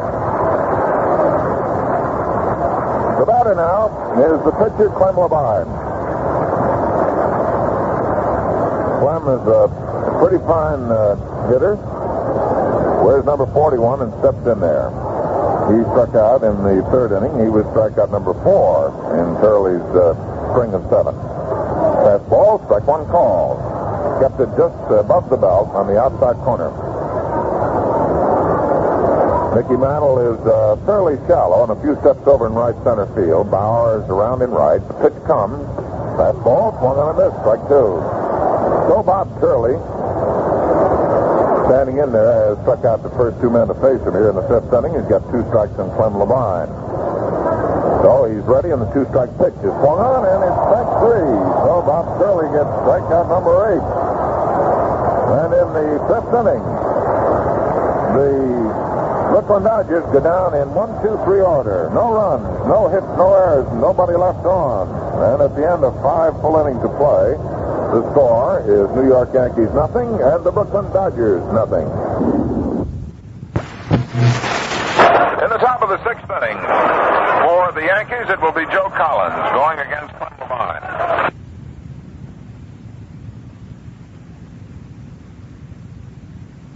Clem has not matched Bob Turley in the strikeout department. He's recorded actually only 1. He got McDougal in the 2nd inning. But he has been very stingy. He's given up only 5 hits. Here's the pitch now coming to Joe Collins. Scoreless tie, and it's low and inside for ball 1.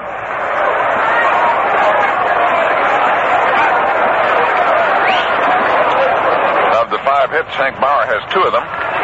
Levine is ready. The outfield shaded to the right, and the 1-ball delivery coming to Collins. A curveball pulls it foul down the first base line. Bounces off the facing, and one of the fans leaning over scoops that one up. So it's 1 ball and 1 strike. Enos Slaughter is still waiting for the news from Kansas City on the arrival of the expected Slaughter heir or heiress. Herb Heft, one of our statisticians, has already heard. He's become the proud papa of a new baby boy. 1-1 pitch. There's a drive deep in the right center field. Snyder going back. The wind is carrying it. Still backing up near the wall, and he has got it.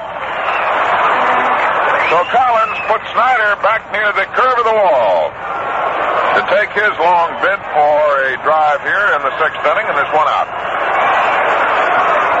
Well, Herb Heft's 4th little boy and Walter O'Malley of the Dodgers and myself will have something in common. We will all enjoy the same birthday. It's rather nice. Treat by fate. Have to name him Walter Robert Heft. Mickey Mantle is in there, and Levine deals a fastball. There's a broken bat and a ground ball to the right side. Gloved by Gilliam. Fires to first. He's out. Nice play by Junior Gilliam, breaking to his right, backhanding that ball, righting himself, and firing it over to Hodges for the out. So there's 2 out in the 6th inning. And these 2 fine pitchers today, just as has been the case all through the series, and principally in the last 2 ball games with Larson and Magley yesterday tagging up in a real doozer. And here today, Sal Magley looking on as the man who did so much to help the Dodgers climb up to the National League pennant is out there in a starting role. The batter's Yogi Berra, and the pitch comes to him, and he lines this one out in the right center field. Duke Snyder breaking to his left, coming over. Carl Frillo going over. Snyder gloves it. Berra starts for second, and here's the throw coming to second, and it's in there for a double. So Yogi Berra slides in safely, beating the throw from Duke Snyder, who cut across beautifully, gloved that ball, and his throw was all in the same motion. So Yogi Berra gets the first extra base hit of this ball game. And the Yankees have a runner at second base. 2 out, and the batter Enos Slaughter. Enos forced a runner. Yogi Berra in the 2nd inning after Yogi'd single. That's the 2nd hit for Yogi today. He now has 7 hits in 21 times at bat in the series. Slaughter, number 17. The outfield pull to the right. The look to second. The pitch comes. A curve that pops just a little too low for ball 1. Hank Soar, the American League, working back to the plate.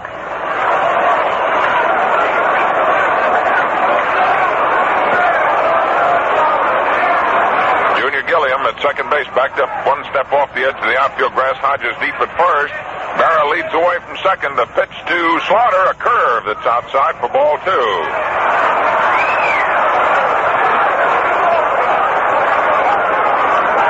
Levine is a little perturbed at himself for not getting that ball over the plate.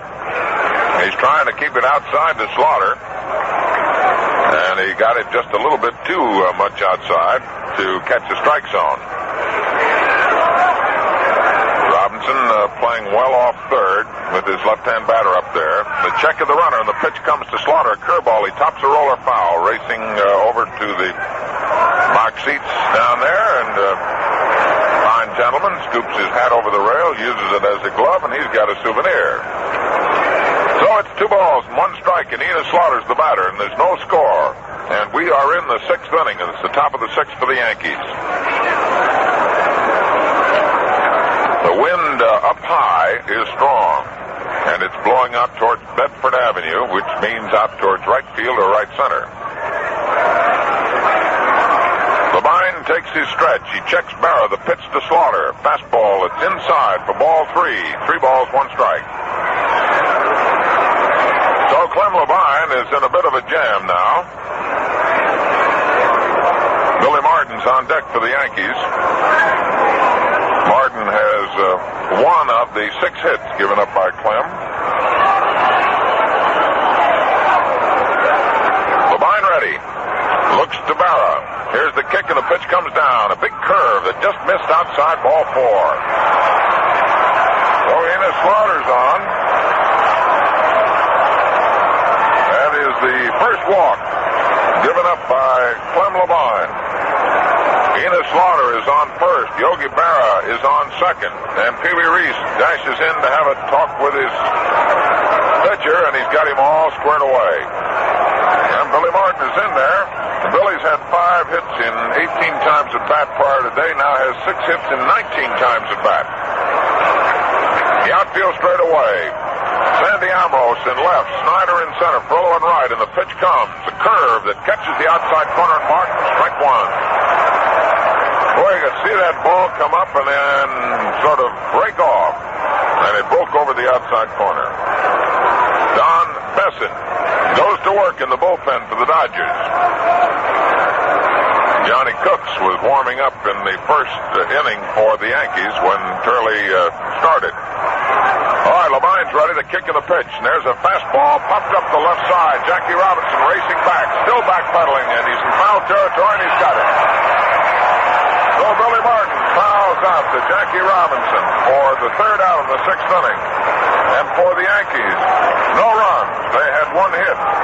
There were no Dodger errors, and 2 runners were left on base. And Clem Labine puts out the fire.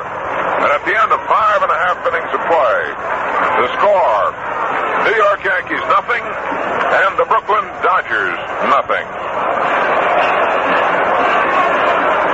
Duke Snyder is the big hope of the Dodger fans here today. Duke's quite a citizen.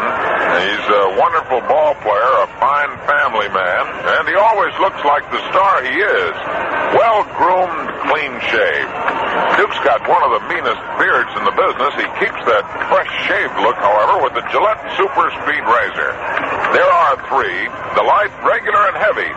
No matter what your combination of skin and beard, one is specially engineered to give you shaves that are a real credit to you, comfortable, good-looking, and refreshing. The light has moderate blade edge exposure for most younger men and men with sensitive skin. The regular is for average skin and beard. The heavy has greater edge exposure, a bit different balance, and a different feel on your face. Choose your Gillette Super Speed Razor. $1 gets it with Gillette Blue Blade dispenser and useful travel case at a nearby store. The baseball encyclopedia is attached and doesn't cost you a penny extra. In the last of the 6th inning for the Brooklyn Dodgers, they will present the top of the order. And it's Junior Gilliam leading off for Brooklyn, batting from the left side. Gilliam, a switch hitter, has had 2 hits in 19 times at bat. He got a single in the 3rd when Slaughter, coming in for a fly ball, lost it in the sun. But he was thrown out at second when he tried to stretch it into 2. First pitch is inside, too close to the left-hand batter for ball 1. Jim Gilliam, standing in there, chokes up on the bat about 4 inches from the end of the handle. The outfield pull to the right. The pitch by Turley. A fastball too close. Ball 2.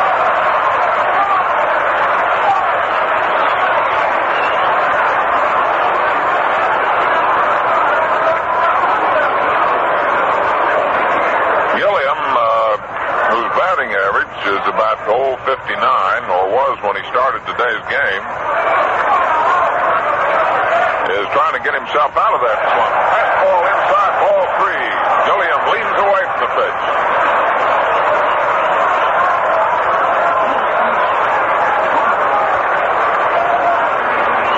Gilliam is a far better hitter than his average indicates, and he's an ever dangerous hitter.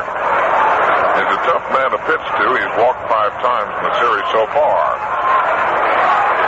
All right, Bob Turley looks to Barra. The 3-0 pitch is a fastball for a strike, right down the middle. 3-1 with Gilliam taking. Now Junior takes a look down to Billy Herman coaching at third base. And Jim may level with this one.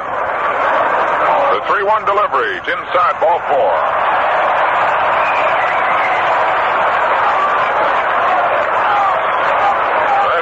Number 3, given up by Bob Turley. Yogi Berra goes out in front of the plate to say something to Turley. Turley walked Hodges to open the second, but then Ambrose forced him and he struck out Brillo and Campanella. He walked Robinson in the 4th after one was out. Gilliam, a very elusive base runner.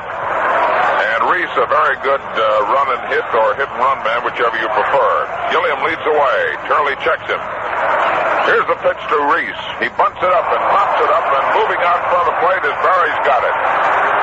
No chance for play on Junior Gilliam. So Reese up there to sacrifice the runner over. Pops out to Yogi Berra. And there's one out for the Dodgers in the 6th inning. The Dodgers have but 2 hits, a single by Duke Snider in the 1st inning, and a single by Gilliam on a fly ball hit high into left field, and Slaughter, moving in, lost it in the sun.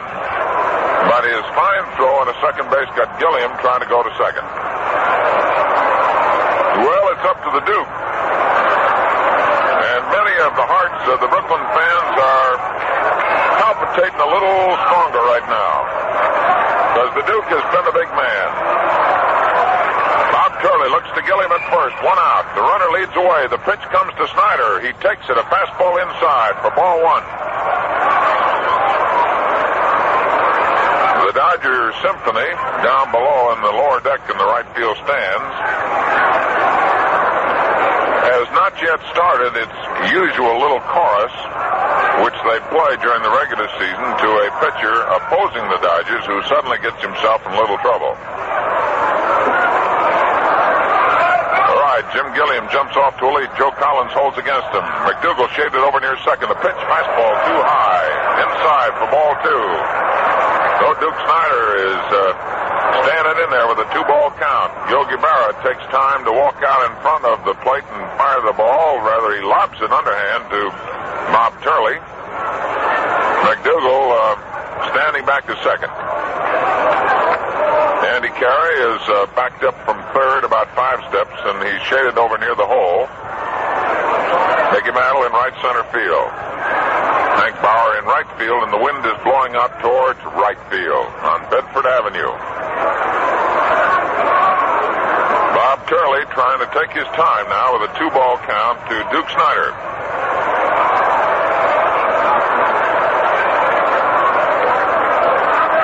Duke with that close stance. Holds the bat right on the end. Turley's ready. Checks the run. The pitch comes. Cut on. Foul back. Strike 1.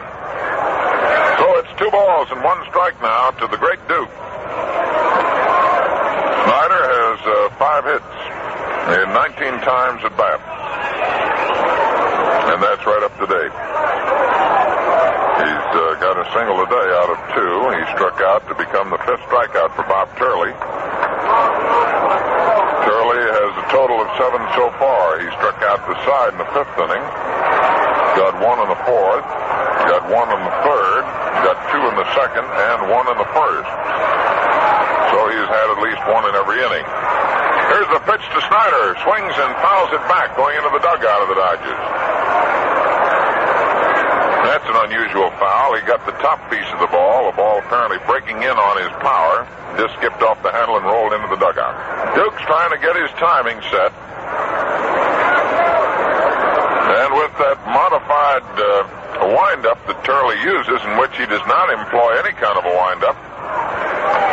Very similar to that used by Don Larson yesterday, where the pitcher just stands out there on the mound, pushes his throwing hand against his glove hand, and then rocks off that and pushes the ball through there. Keeps the batter actually from getting himself set. All right, Gilliam is ready. Jumps off to a lead. No score.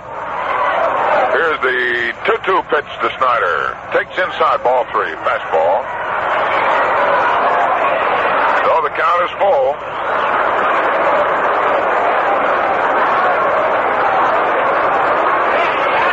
The earlier part of the game was rather noticeably quiet because I presume the fans were still carrying over from the great shock of the splendid, perfect game pitched by Don Larson. But as the innings are growing here in a game that the Dodgers must win to continue the World Series, because the mathematics pointed out if the Yankees win it, it's over. Gilliam leads away from first, and here's the payoff pitch. There goes Gilliam. The pitch is high. Ball 4. So the Dodgers have 2 men on, and the batter due up is Jackie Robinson. We pause 10 seconds for station identification. This is Mutual, a radio network for all America. This is Bob Neal with Bob Wolf in Ebbets Field. And a hurry-up call has gone to the Yankee bullpen, and Johnny Cooks out there starts to throw. The right-hander.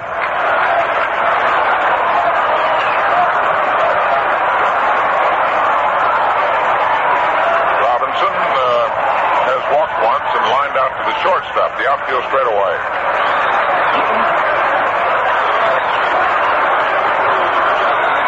Turley on the mound, looks back to Gilliam at second. Duke Snyder's on at first, and the pitch coming to Robinson. Swung on a fly ball, hitting the shallow left field. Enos Slaughter coming in, McDougal going out. Slaughter lets McDougal make the catch.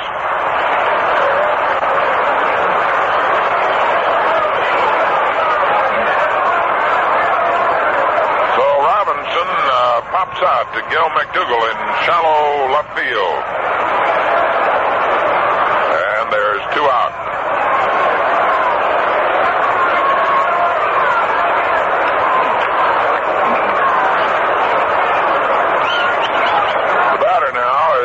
Gil Hodges.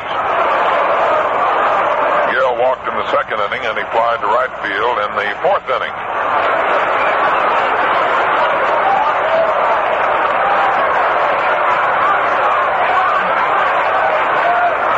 All right, Hodges is in there. Gil swings over a closed stance. Junior Gilliam is on second. Duke Snyder's on at first. The outfield straight away. Enos Slaughter in left. Mantle in center. Bauer in right. Left side of the infield backed up. Turley checks back to second. A pitch to Hodges. Popped up way high. McDougal drifting back. Carey alongside of him. They're both looking up. McDougal coming in. And Martin there with him. And Martin grabs the ball. Carey, McDougal, and Martin were all together. And Martin finally, not waiting for any further decisions, reaches over and grabs the ball. And Casey Stengel comes off the bench. So Bob Turley, after getting 2 men on with only 1 out, gets Robinson and Hodges, 2 very dangerous batters, to pop out. So for the Yankees in the 6th inning, no runs, no hits, there were no errors. And for the Brooklyn Dodgers, they left 2 men on base. So the Dodgers failed to score in their half of the 6th inning after getting 2 men on and only 1 out. And at the end of the 6th inning, the score, New York Yankees nothing, and the Brooklyn Dodgers nothing. No more aggravation. You won't tear out your hair.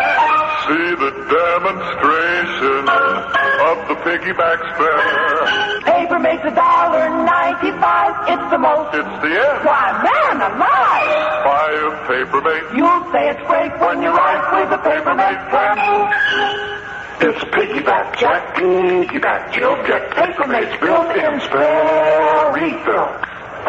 Gil McDougal will lead off for the Yankees in the top of the 7th inning. Clem Levine on the mound is ready, and the first pitch to McDougal, a fastball over for strike. Scoreless ball game. A great pitching performance by Clem Labine and by Bob Turley of the New York Yankees. Labine for the Dodgers is ready, and the one-strike delivery comes to McDougall. It's strike two called. He got a nice fastball, bell high on the outside corner. So Clem, who's been working very well with his curve and his slider, pumps two fastballs over the outside corner, and he's ahead of the batter. Top of the seventh inning. Yankees have 6 hits. Labine rocks into motion, and the pitch on the way, and McDougall steps out, and time's called. No pitch.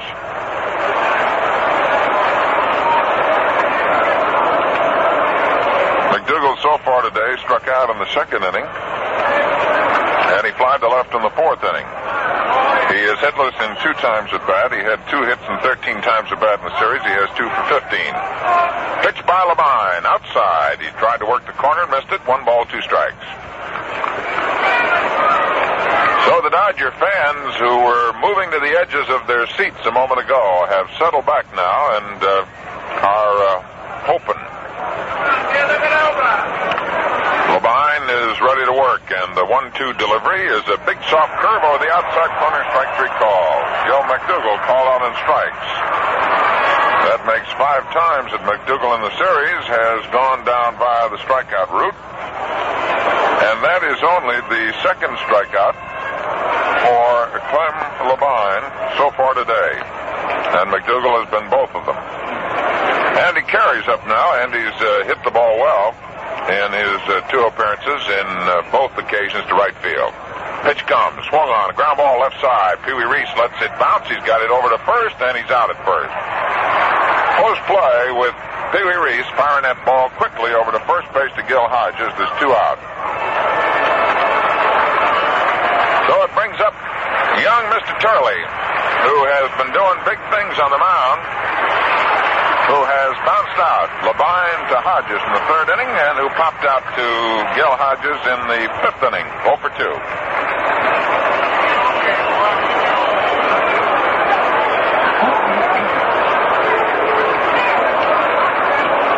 Labine is ready and rocks and delivers, and there's a strike call. Duke Snyder a few steps over in right center field. Frollo is shallow and right, with Sandy Amerson left. Labine is ready, deals a 1-strike pitch, a curve that breaks low and outside for ball 1. 1 ball, 1 strike. This is the top of the 7th inning. With the Yankees touching Labine for 6 hits, 1 a double by Yogi Berra, and the Dodgers getting but 2 off Bob Turley. The pitch comes. Ground ball at Labine gloves. He lets Turley run. He tosses it over to Hodges, and that's all. So in the top of the 7th, no runs, no hits, no errors, and nobody left on. And at the end of 6.5 innings of play, the score is the New York Yankees nothing and the Brooklyn Dodgers nothing.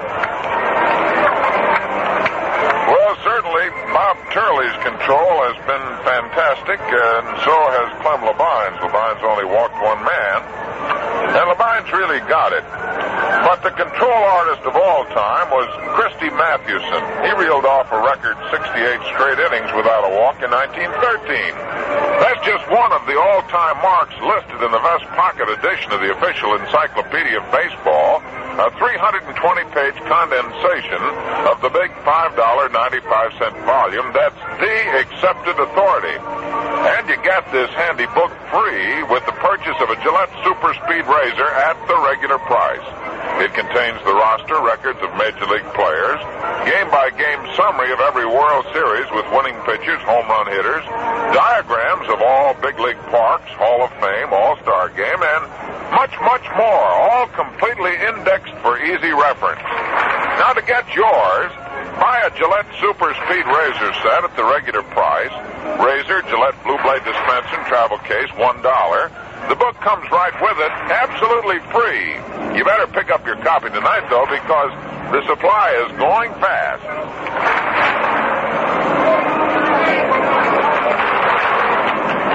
Well, the Dodgers are finding that time is growing short here in Evansville.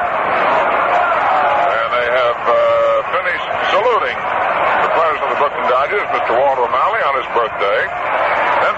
Amorous is up there trying to light a big candle on that cake.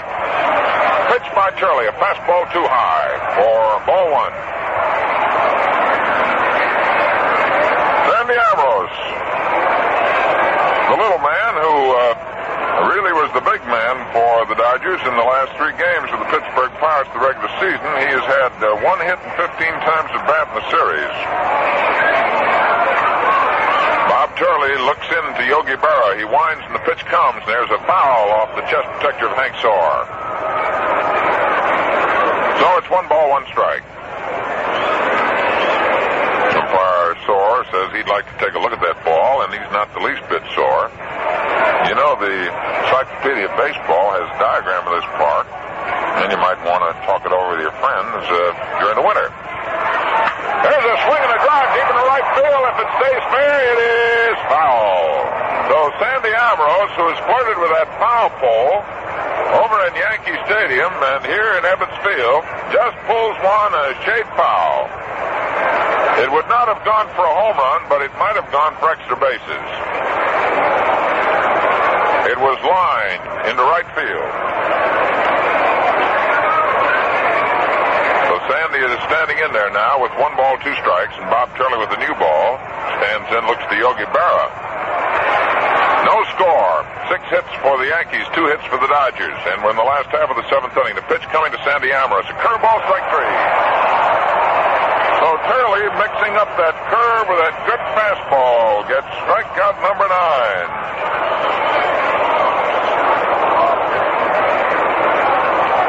9 strikeouts for Bob Turley, who has missed only 1 inning in recording a strikeout. That was in the 6th when he walked 2. But his fine pitching got Robinson and Hodges both to pop out. Billy Martin finally had to come over in the 6th inning when McDougal and Carey were playing Alphonse and Gaston. Pitch comes and a fly ball is hitting the right field, and moving out there is Hank Bauer moving in. Billy Martin guiding him, and he takes it for out number 2. So Furlow, not quite getting around in the fastball, pops it out into right field, and Hank Bauer grabs it off. So there's 2 out for the Dodgers, and Roy Campanella, who's had 4 hits in 17 times at bat. He has recorded rather interesting statistics today. He was the 3rd and 7th strikeout recorded by Turley. Now, Campy has 1 double. He has 3 runs batted in. And he has struck out 6 times. He ducks away from a fastball inside.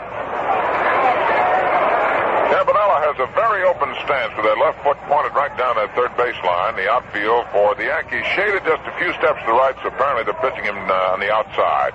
Cuts on a foul. Boy, he chopped one, dropped his bat, and it came bouncing back all the way to the barrier and bounced back out again.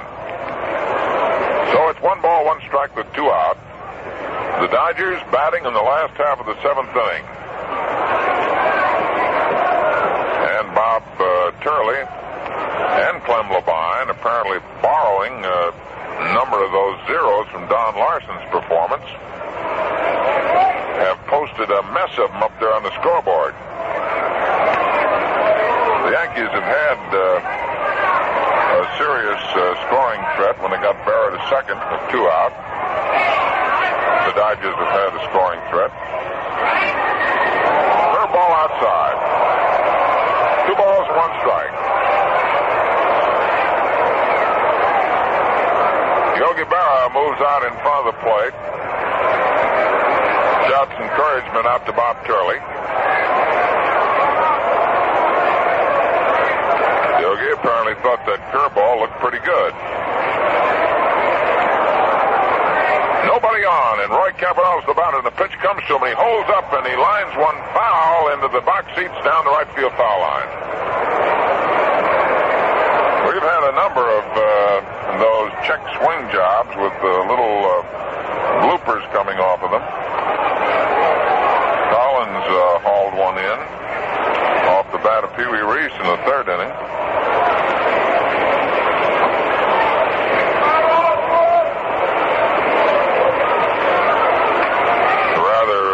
Interesting statistic. is the Dodgers have had only 2 hits in the last 17 innings. With the great no-hitter pitched by Don Larson against them, and the pitching of Bob Turley and giving up only 2 hits. So, with this being the do-or-die game for the Dodgers, if they got them stored up, they'll have to come out today. Swings and foul tips, strike 3. So that's strikeout number 10 for Big Bob Turley. And in the 7th inning for the Brooklyn Dodgers, no runs, no hits, no errors, and nobody left on.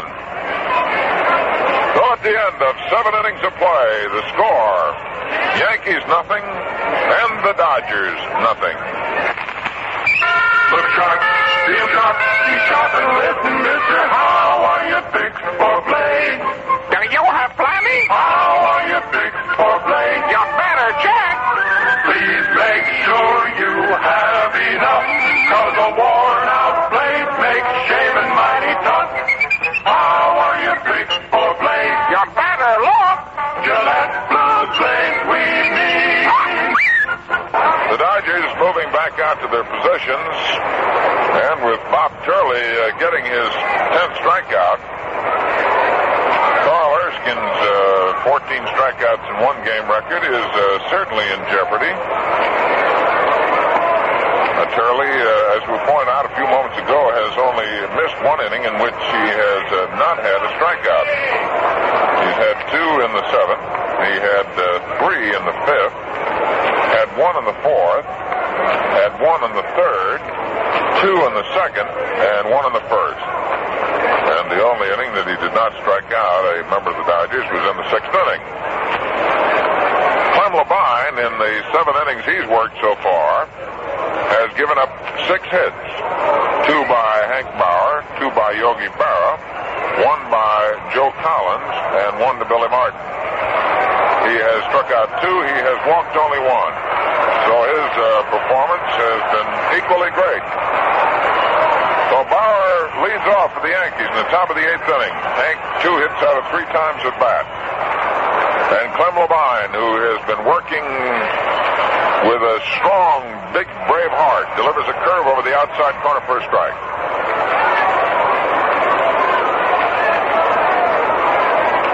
Clem Labine is about a 186-pounder.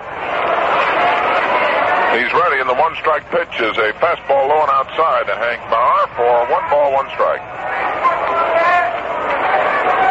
Scoreless ball game, the Yankees and the Dodgers. And each pitch becomes more important because the whole outcome of this game could rest on 1 delivery. Clem, 191-pounder from Lincoln, Rhode Island.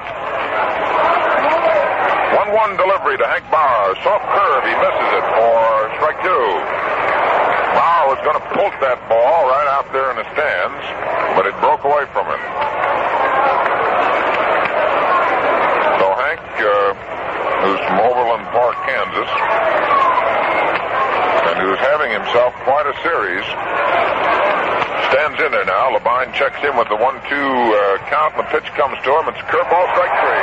So Labine, not the least bit impressed by Turley's record, just goes right on, racking him up on his own. And the batter now is Joe Collins. Collins singled to deep second base, and the shortstop, Pee Wee Reese, went over, knocked the ball down, couldn't get it. Ball went right through the pitcher's legs in the 3rd inning. So Joe Collins, the left-hand batter's in there, right side of the infield for the Dodgers, backs up, and the pitch comes, a curveball that snaps over there for a strike.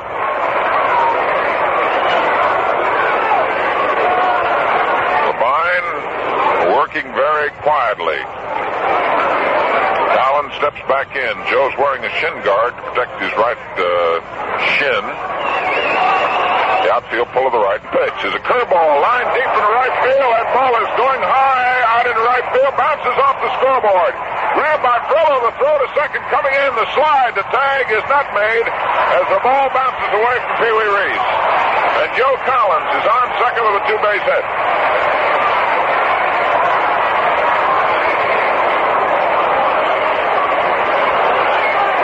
And manager Walt Alston is coming out to talk to his great pitcher, Clem Levine. During the regular season, when Alston comes out to the mound, it's a different view that he gets to Levine because Levine is usually down in the bullpen. There is nobody working in the Dodger bullpen at the moment. It is undoubtedly a conference on whether to put Mantle on and pitch to Berra.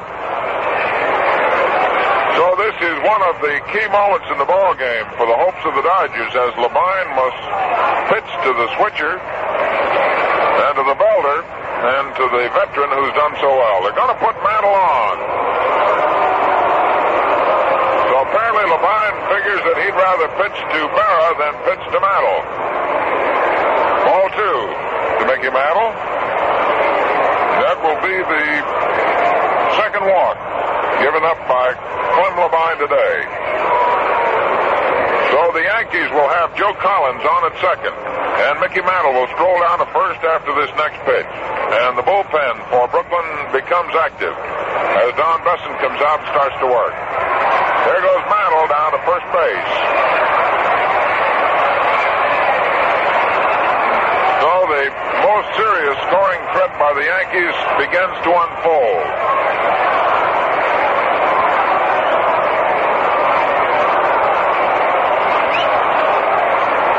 The Yankees have 7 hits off Clem Levine. They have Joe Collins on at second, and they have Mickey Mantle on at first, and the batter's Yogi Berra. Berra has 2 hits and 3 times at bat off the offerings of Levine, a single in the second, bounced out second to first in the fourth, and he doubled in the 6th inning. Levine is ready now, looks back to the runners, and the pitch comes to Berra, and he swings, and there's a fly ball hitting the shallow center field. Duke Snider digging for the ball, still coming, and he grabs it and makes the throw to second base. Snider came all the way in from deep right center field to within about 60 feet back to second base to grab that ball.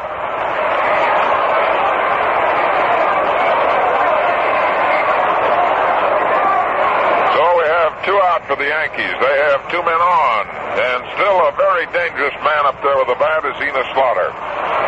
He is forced to runner in the 2nd inning. He flied to center in the 4th, and he walked in the 6th. So he's 0 for 2 today. He now has 7 hits out of 19 times at bat in the series. Collins leads away from second. Mantle from first. And Levine, taking his time, now takes his stretch.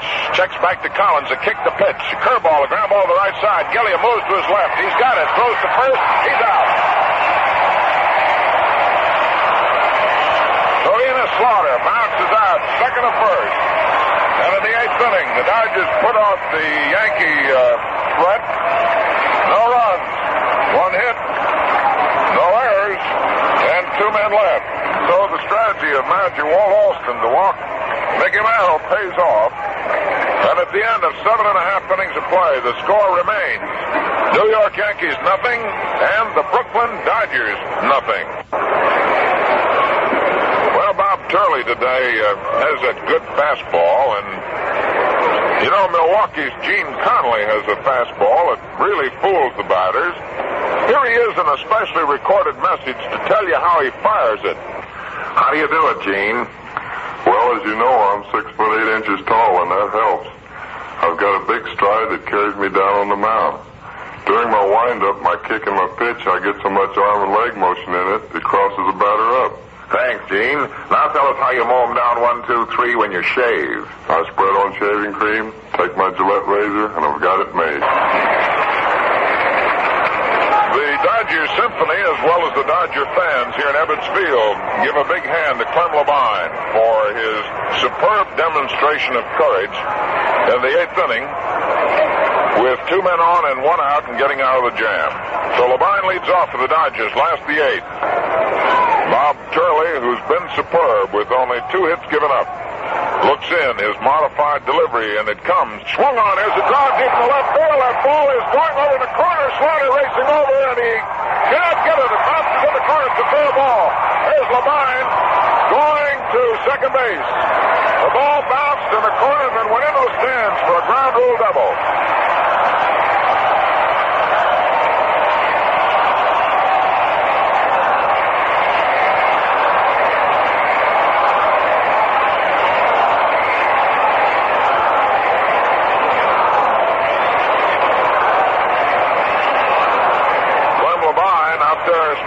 second, at the moment is the focal point of thousands of eyes here in Ebbets Field. Because he's been able to do what no other member of the Dodgers has been able to do against Bob Turley, and that is whack him for an extra base hit. And that drive sort of shook up the Yankee bullpen because they got two pitchers going. One on the outside looks like Whitey Ford. And the one on the inside looks like Bob Grimm. Here's Junior Gilliam standing in there. Gilliam has had no hits. Checked that 1 hit and 2 today. He tries to bunt, he fouls it off. Gilliam got a lost single in the third inning, was thrown out trying to stretch it into a double. Only his second hit in the series. He has 2 hits in 19 official times at bat. He walked in the 6th. He was one of 2 men on base with only 1 out. When Robinson and Hodges both popped out. So manager Walt Alston apparently is playing for 1 run, and Andy Carey moves in on the edge of the grass at third base. Collins in close on the edge of the grass at first, ready to charge in if he thinks they're going to bunt. Martin poised to move to first to take the throw. Carey moving in quickly. Here's the pitch to Gilliam. He tries to bunt. He pops it up. Carey digging for it. He can't get it. Foul. Out of play. Andy Carey went digging for that attempted bunt by Jim Gilliam. He popped it up in the air, but it was only about 6 feet high. And Carey, who had to run about a good 60 feet to get to it, gave it everything he had, but it did not have enough height to enable anybody to get under it. The right side of the infield backed up now for the Yankees. Carey still in close at third. Turley's ready, looks back to Labine, and the pitch comes, and he swings and misses. Strike 3. Superb pitching by Bob Turley, who gets his 11th strikeout. Pee-wee Reese, the batter. The runner at second, Labine, leads away. The pitch comes to Pee-wee. He slices a fly ball into right center field. Mickey Mantle with his glasses down, moving under it. He has it. Labine holds it second. So Turley, who served up a double to the leadoff batter, Clem Labine, has disposed of Gilliam, and he gets rid of Reese. And he has 2 out with a runner at second base. And the batter is Duke Snyder. The Duke is going to have to wait a while because manager Casey Stengel, making his first appearance, he was going around like a carousel in the first 2 games here in Ebbets Field. He popped out of there quicker than a jack-in-the-box and changed more pitches than you usually find in the whole season. He's out there now to talk to Bob Turley. And Turley, who has struck out 11, gets Jim Gilliam at a most inopportune time for Mr. Gilliam, most opportune for Mr. Turley. Turley, Barra, and Casey Stengel all chatting with Clem Labine sitting on second base now. Umpire Larry Knapp chatting with him along with Gil McDougall. So the Duke is the man that's on the lips of every Dodger fan. As he steps in now, the conference is broken up. Apparently, they're going to put him on. They are not going to pitch to him. Ball 1 outside. So that is walk number 4 given up by Bob Turley. The strategy being, with that strong breeze blowing out the direction of Bedford Avenue to right center field, not to give Mr. Snyder a chance to get a hold of that ball. And it's going to be Jackie Robinson scheduled up next for the Dodgers. Jackie, an ever dangerous man with a wood. Ball 3 now to Duke Snyder, and ball 4, and the Duke walks with an intentional pass.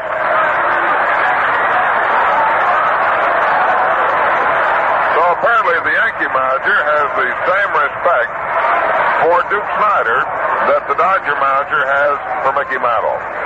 Because if you recall, in the Yankee half of the 8th inning, after 1 out with Joe Collins on second, they walked Mantle to get to Barra and Slaughter. The strategy paid off in that case. Now Casey Stengel elects to walk Snyder to pitch to Robinson with 2 out, 2 on. In the last half of the 8th inning, a scoreless ball game. Jackie Robinson, who has had 5 hits and 17 times at bat prior to today, who today and his first time up lined the ball that was grabbed by Gil McDougall, who walked in the fourth and who popped to the shortstop in the sixth inning.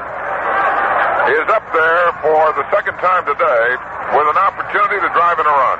2 out, 2 on. Turley delivers, and there's a swing and a popper. And moving back forward is Andy Carey, the third baseman. Gil McDougall alongside him, and Carey makes the catch. So in the eighth inning,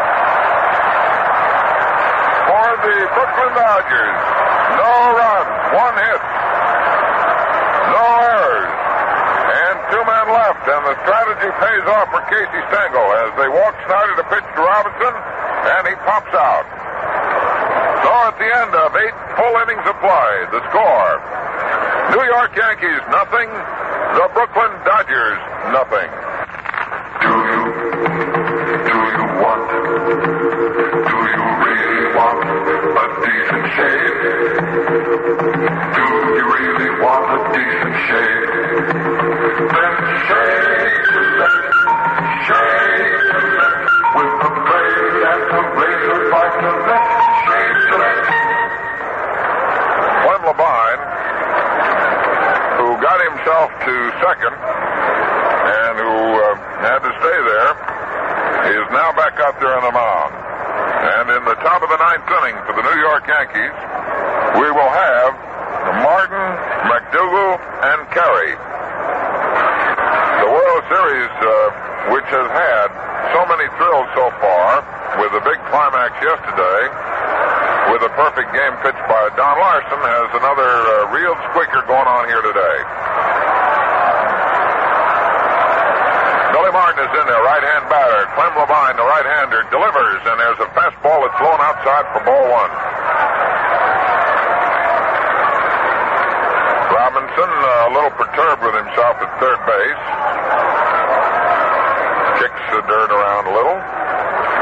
Labine is ready, and the pitch comes, and there's a ground ball, slow tap. Robinson moves to his left. He fires it across the Hodges. He's out at first. So Jackie Robinson on a slow roller hit just to the left of the mound, moves over, grabs it, and fires it over to Hodges for out number 1 in the top of the 9th inning. So there's 1 out for New York, and Gil McDougall moves in.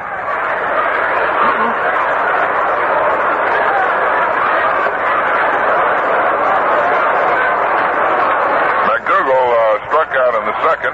He flied to left in the fourth. He was called out on strikes in the 7th inning. So he's 0 for 3 today. And he has 2 hits in 16 times at bat in the series. Clem Labine is ready and feeds a big curve for a strike.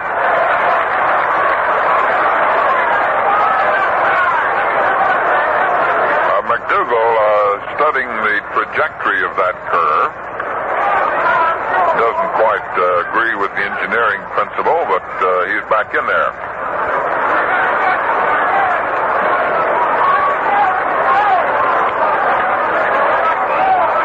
Top of the 9th inning, 1 strike, no score. Labine is ready and feeds the 1-strike delivery, a curve that's thrown outside for a ball. 1 ball and 1 strike.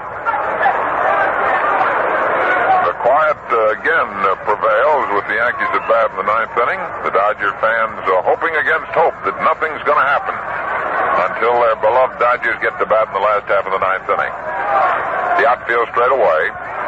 Robinson poised, 2 steps off the edge of the grass. The pitch comes to McDougall, a strike call, a curveball. It snaps over the outside corner again.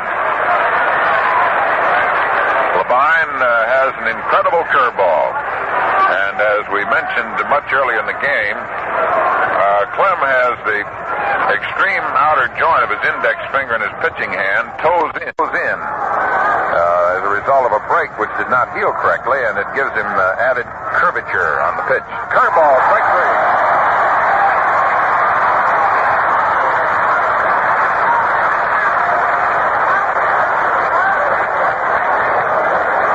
Number 4 in the strikeout department for Clem Labine.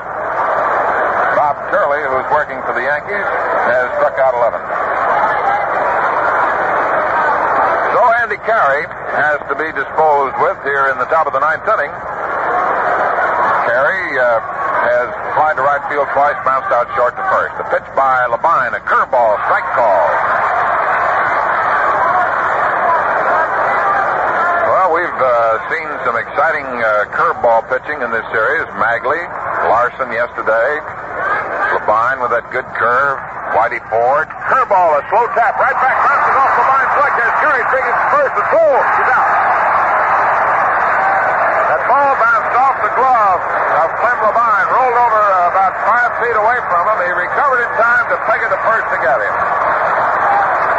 So the play goes 1-3, and in the top of the ninth inning, for the Yankees, no runs, no hits, no errors, and nobody left on. And at the end of 8.5 innings to play, the score is the New York Yankees nothing, and the Brooklyn Dodgers nothing. Well, you can feel it in the air right here, and I trust that you can hear it, because Brooklyn fans are rattling around. And this, apparently to the Brooklyn rooters, not only is the first game the second game, but this is all the games of the World Series. This is the inning that they feel that the Dodgers have got to do it. Manager Walt Alston up on the top of the dugout looks to Clem Labine, and he's chatting with him, apparently asking him if he's tired out a little or whether he wants to have Don Besson start pumping in that bullpen. Labine looking out. They're watching Turley's delivery very carefully.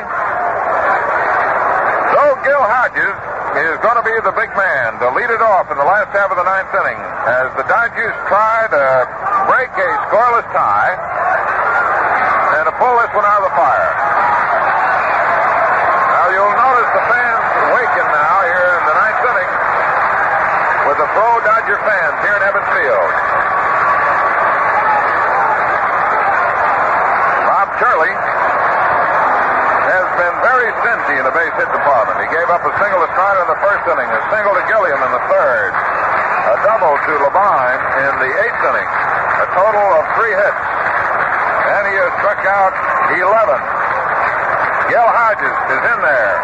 Gil so far has walked wide to right and popped to the second baseman. The pitch coming, takes, and it's inside for ball 1. Fastball, Hodges holding up on it. Turley has been getting these right-handers on that fastball in on the handle. If you recall the sixth inning when the Dodgers had 2 on, they got Robinson and Hodges both to pop out. A curve over the outside corner for strike. So Bob Turley moving that ball around, moves it inside, then moves it on the outside corner, and he evens the count at 1-1. The last of the ninth inning, and the Dodgers trying to grab it here. Hodges steps out for a moment. It's interesting that both right-handers using this modified pitching delivery have handcuffed the Dodgers. A fastball that's inside too close, and Hodges backs off 2 steps. Ball 2. So it's 2 balls and 1 strike. There is no activity at the moment in the Yankee bullpen. In the 8th inning, Whitey Ford and Bob Grimm were pumping. Mantle is deep in left center. Slaughter's back near the wall in left. The fastball outside. Ball 3. 3-1 now to Gil Hodges in the last half of the 9th inning. Scoreless ball game with the Dodgers trying to come up. Hodges takes a flash down to Billy Herman, coaching at third.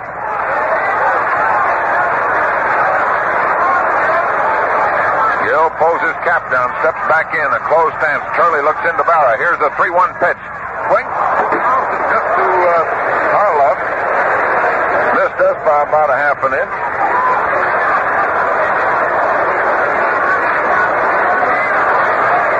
The count is 3-2.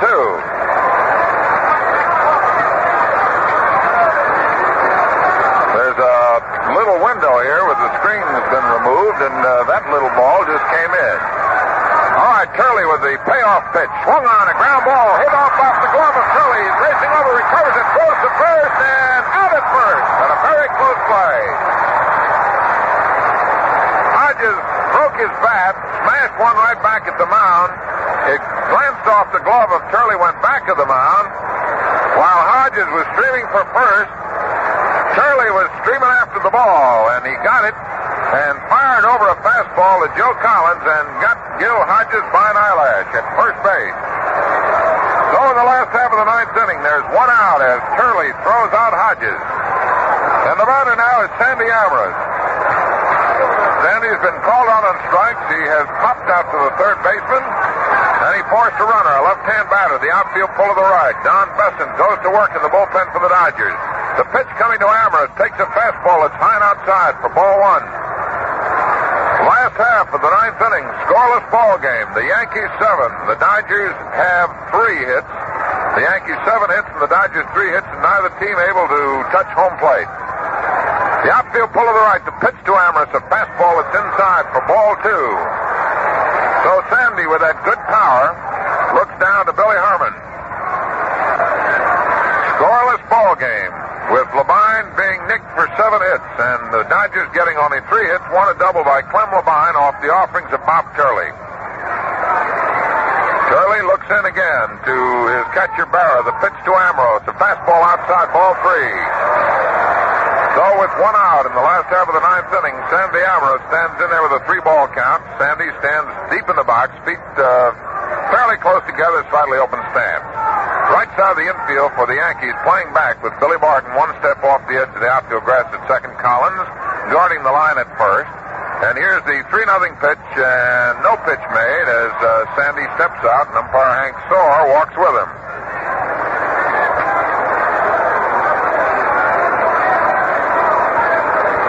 Dodger fans hoping.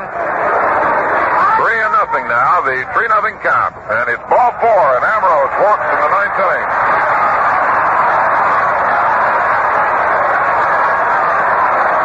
So Sandy Ambrose is on at first.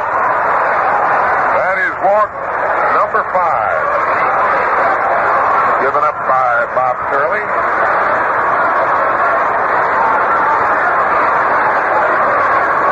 Don Besson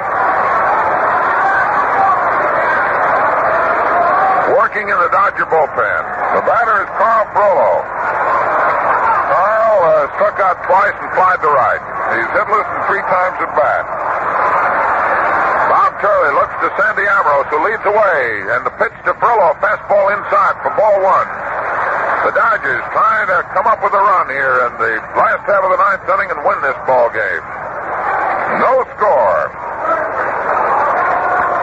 The Dodgers have not been able to get a runner to third base today. They've had some scoring opportunities in the 6th inning. They got 2 men on with only 1 out. Labine opened the 8th with a double and nobody out. And then Gilliam struck out. Reese popped to Snyder.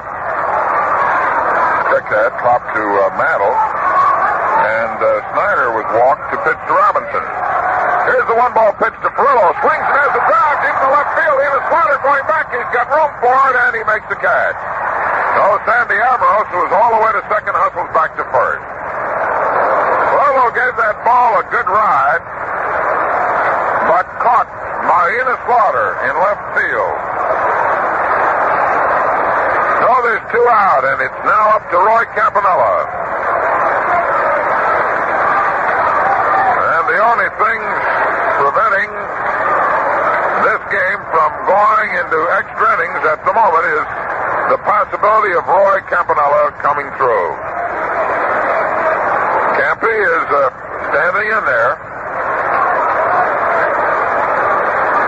Casey Stengel comes out to take a look, make sure that everything's all squared away. Don Besson still working in the Dodger bullpen. Nobody working in the Yankee bullpen. Outfield straight away. Campanella looking for his first hit today. Struck out 3 times. The pitch by Turley. Swings on this one. Fouls it over the top of the roof. Way out in left field. So Campy, who has not been happy with his 3 strikeouts,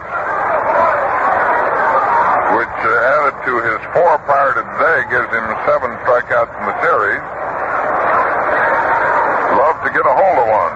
Campanella, hitting .267 in the series, starting today, had 1 double and 3 RBIs.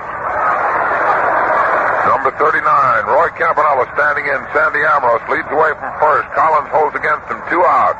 And here's the 1-strike pitch. And he swings and he pops one out in the center field. Mickey Mantle coming hard for it. He's got the range and he's got it for the final out here in the ninth inning for the Dodgers at least. And so at the end of 9 full innings of play, the score is the New York Yankees nothing, and the Brooklyn Dodgers nothing.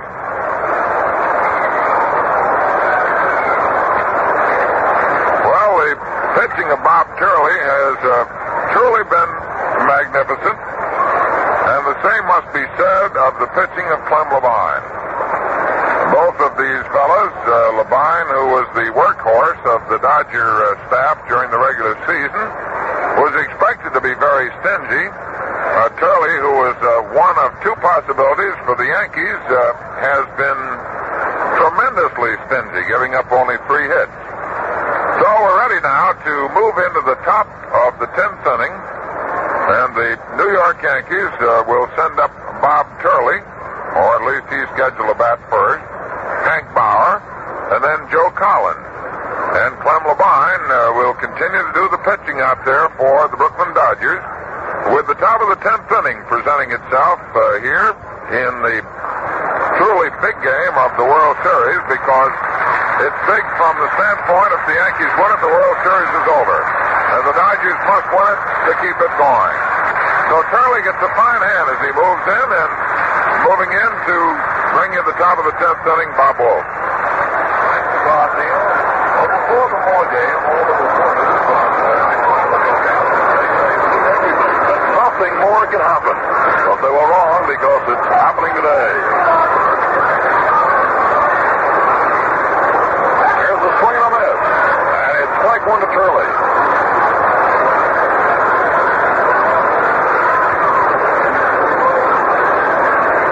Bob Turley is 0 for 3. Well, Levine ready. Here it comes. And the pitch is low. 1-1 to Turley. After speaking about that tremendous performance by Larson in yesterday's game, it was hard to conceive of a situation today which could come back with the force of this one. The 1-1 pitch is fouled back. And the count now is 2 strikes and a ball to Turley. But here in this game, something is happening for the first time in World Series history.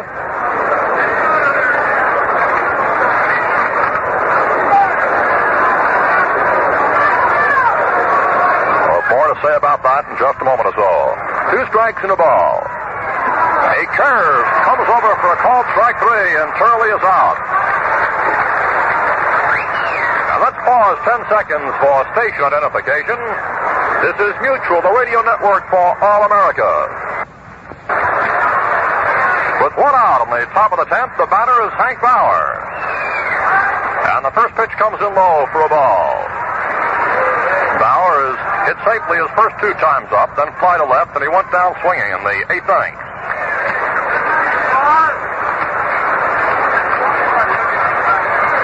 Here's the next pitch, and there's a ground ball going out to Pee Wee Reese. The throw over to first base for the out. So Bauer is out number 2. And as I was saying just a moment ago, after a check in the Encyclopedia of Baseball, this is the first time in World Series history that a 0-0 game has gone into extra innings. It's never happened before. Coming up with 2 away in the top of the 10th is Joe Collins, who has 2 hits, 2 for 4. He doubled last time up off the scoreboard in right. So Collins steps in. Clem Levine is on the mound. The right-hander starts the windup. Here's the pitch, and it's low. There have been only 13 the previous games won by a 1-0 score. The last was won by Rassi over the Phils Constanti back in 1950. And this one is knotted with no score in the 10th and 2 away. Count ball 1. The pitch. There's a ground ball. Gilliam moves to his left, comes up with it, throws to first base. Collins is out. 3 up and 3 down on the top of the 10th inning with no runs, no hits, no errors, and nobody left. And the score at the middle of the 10th inning remains the Yanks nothing and the Brooklyn Dodgers nothing. This is the first time we've had extra innings since the Giants beat the Indians in 10 innings in the 1954 opener. Remember that series? You find the game summary of every World Series in the Best Pocket edition of the official Encyclopedia of Baseball. This is a 320-page digest of the Big Standard Authority, which sells for $5.95. It's yours free when you buy a Gillette Super Speed Razor at the regular price. In this book, you find the Major League roster, nicknames, birth dates, birthplaces, how they bat and throw, all-star game history, complete records of Hall of Fame members, all-time league leaders and record holders, diagrams of playing areas and seating arrangements of big league parks, all conveniently indexed. Just buy the Gillette Super Speed Razor, light, regular, or heavy, that matches your combination of skin and beard. As a World Series special, you get Razor, Gillette Blue Blade dispenser, travel case, and the valuable Encyclopedia of Baseball, all for the price of the razor set alone, $1. The applause is for Clem Levine, who is coming up here in this home tenth of a scoreless ball game. Levine, after striking out his first 2 times up, smashed one out to left field, just inside the line, which hopped off into the seats there for a ground rule double in his last appearance at the plate. That was back in the 8th inning. And now Bob Turley is all set to pitch here in this home tenth, and there's no score. The Yankees have 7 hits so far, and the Brooklyn Dodgers of 3. Levine steps in, right-handed batter. And Turley delivers the first pitch. There's a pop-up behind second base in a short center. Martin's going back, calling for it, and has it. This Billy Martin really has been ranging around this afternoon, going out and back and sideways. As a matter of fact, back in the 6th inning, he even went over into the third base sector to pull in a pop-up off the bat of Gil Hodges. So here's a fellow who really likes to make sure that somebody grabs him, and it's usually Billy.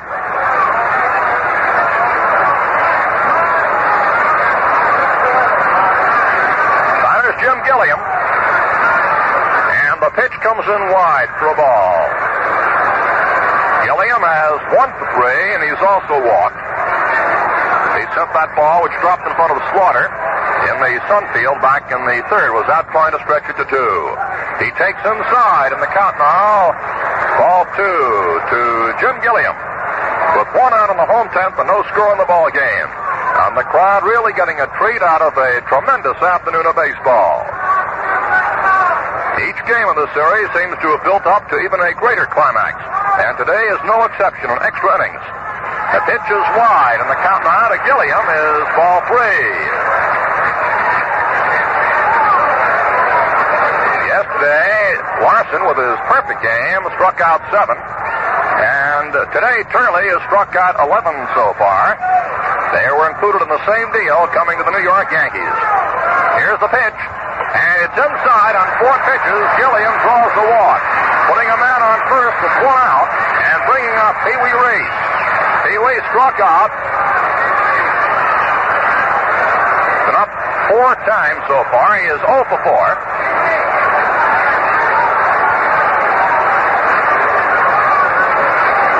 Hit 1 ball up out of the infield. That was a fly out last time up to Mickey Mantle.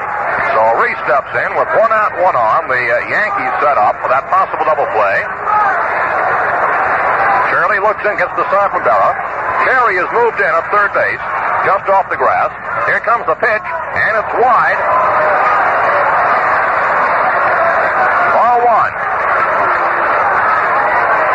1. Yogi Berra bringing a new ball out partway toward the mound, rubbing it up. Now flips it back out to Bob Turley. Andy Carey shouts something into his pitcher. McDougal and Martin set up a double play depth. And over at first base, Collins is keeping Gilliam close to the bag with no scoring here in this home tenth. Now we're set once again. Ball 1 the count. Here's the pitch, and it's over for a called strike.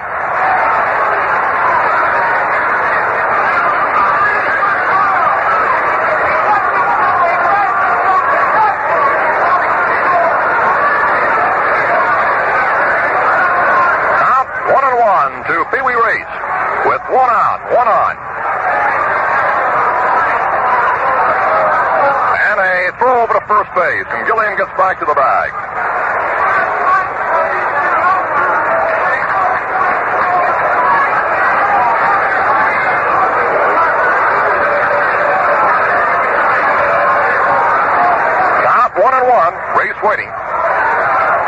delivers, and there's a bunt. It's spinning out to the pitcher, who makes the throw to first base for the out. Carey came in, and Turley broke toward the line. Turley came up with the ball and fired the ball over to first base to Joe Collins for the sacrifice out, as Gilliam moved to second base. So Reese is out. That was a bunt which had a lot of backspin on it, and it was a tough play for Turley to make. Carey yielded to Turley, who came up with the ball on the sacrifice out. So Gilliam is in scoring position on second, and Duke Snyder is coming up. Snyder is singled. He struck out. He has walked twice, the last time intentional, and this will be the same treatment. They'll put the Duke on first base with another intentional walk. The last time that this happened, Jackie Robinson came up in a similar situation with men on first and second, and Jackie popped up to the third baseman to end the inning. So Snyder's being put on first, with Gilliam on second, and 2 outs in the home 10.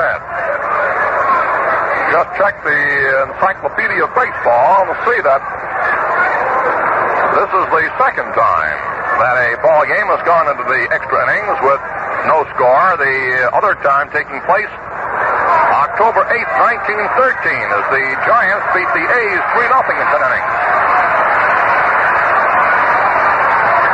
Well, there's the walk. As Snyder goes to first base, the 8th walk off Turley. 2 have been intentional. And Jackie Robinson, who was lined out, has walked and has popped up his last 2 times, comes up.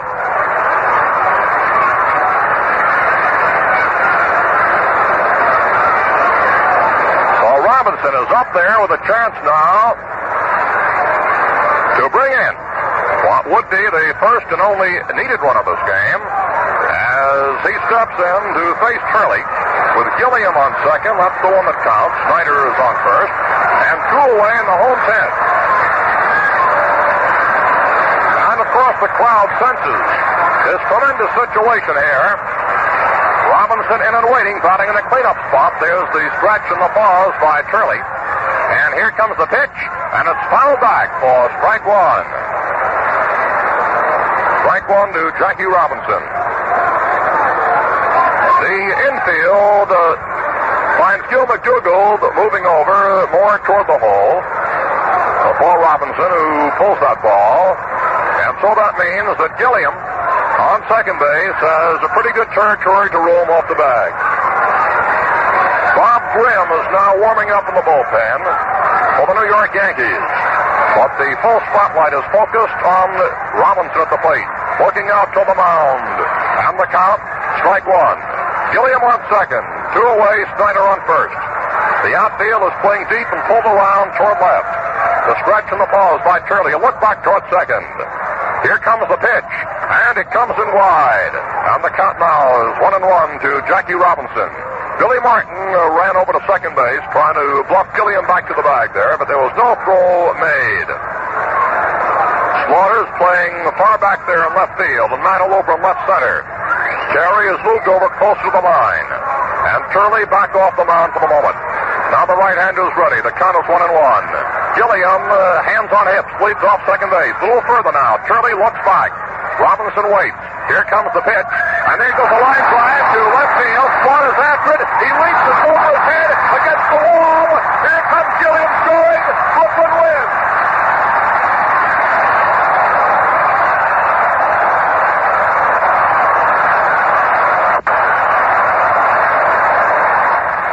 Jackie Robinson is being pummeled by his teammates, congratulated as he lined one out to left field. Slaughter leaped for the ball. It was over his outstretched glove, out up against that left field wall. Gilliam scored from second base.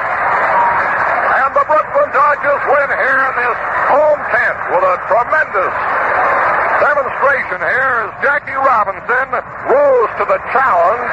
As you know, in the 8th inning, the same challenge, and he popped up for this time after the intentional walk to Duke Snyder. Robinson came through, lacing one out to left field. Gilliam scored, and that's it in the ball game. So here in this home tent, one big run, the only run needed, and the Dodgers certainly gave their home folks a run for their money, you might say.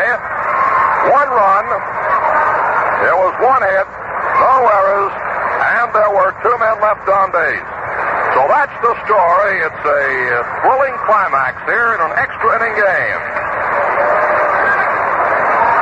Now let's take a look at the final score. For the Brooklyn Dodgers, one run, four hits, no errors.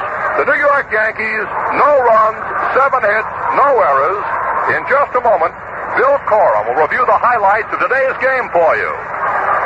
Girls, if they played off for a World Series winner among permanent waves, you can bet it would be Bobby. New Bobby, the special permanent for casual hairstyles.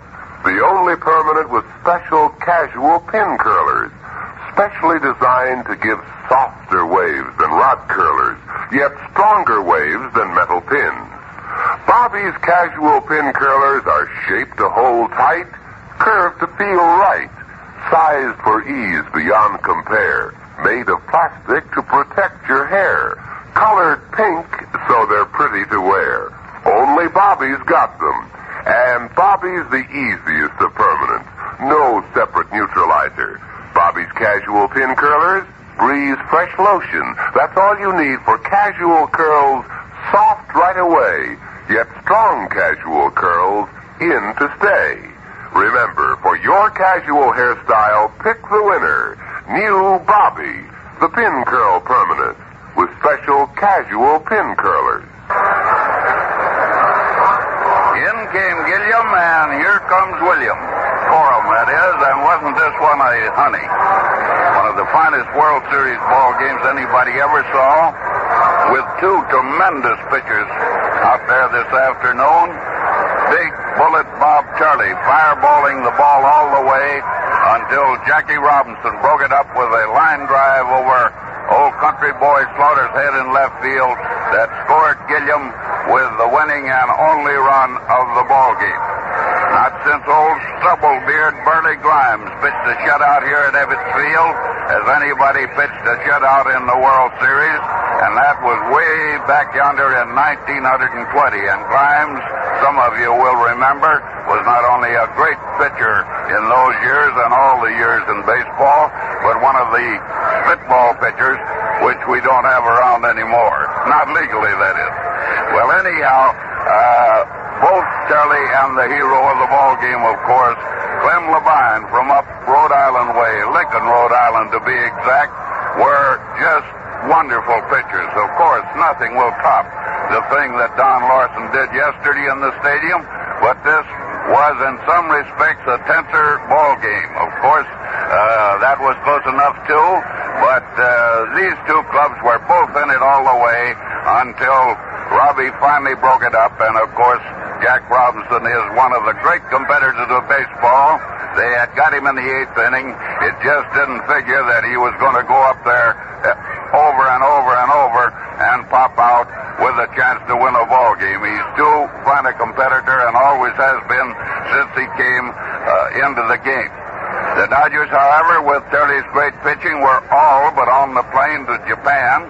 They're going as soon as this series is over, and if the weather holds, that surely will be tomorrow. And had they lost today, they would have left tomorrow around noon for Hawaii and Japan. And I guess would have been glad to get out of town, but not now. They're not, because this series is very much still wide open, and no doubt it will be Big Don Newcomb, who failed here before, but still won 27 games during the season, and you don't do that with a Ouija board. And undoubtedly he will pitch for the Dodgers tomorrow, who seem to have a knack of beating the Yankees on this field. They just keep right on doing it over and over, as they did last season. And so again, we come back to the same pattern as last year. And if it holds, of course, then the Yankees will get back what they rightfully think is their own.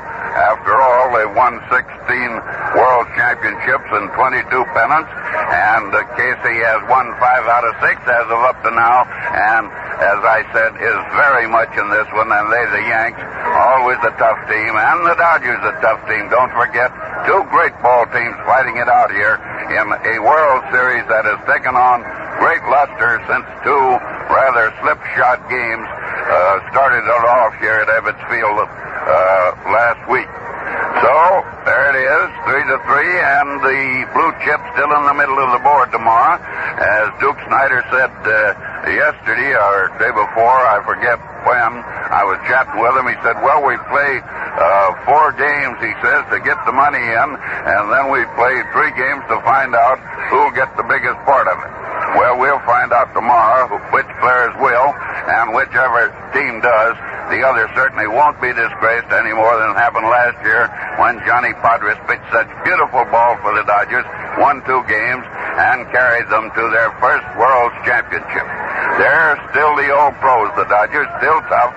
9 old men fighting it out, as I said, and they're far from beaten, and if Newcomb can have a good game, since they do win here in their own park with great regularity in World Series and at other times too, they will certainly hold a slight edge. I assume it will be either Johnny Cooks or Stengel's ace left-hander, Whitey Ford, who didn't fare so well here, who hasn't fared so well here in 2 tries, but it must be one or the other tomorrow. First of all, however, I do want to say once more, so that we pay respect to the victors to the vanquished as well as the victors, you never saw a finer ball game than Big Bob Turley from Troy, Illinois, pitched here this afternoon, and of course he was matched in heart and courage, although he didn't give as many hits, by the winner, Clem Levine, a great pitcher. Our thanks to our statisticians, Frank Zazzulo and Herb Hemp. Our engineers, Gift Camel and Ed King. This broadcast was produced under the supervision of Art Gleason, Director of Sports for the Mutual Broadcasting System. So, friends, what a series this is turning out to be, right down to the 7th game again. Remember, we'll be back on the air tomorrow at 12:45 Eastern Daylight Time to report the 7th game of the 1956 World Series. Until then, this is Bill Corum saying smooth sailing, smooth shaving, and good afternoon for the Gillette Safety Razor Cup.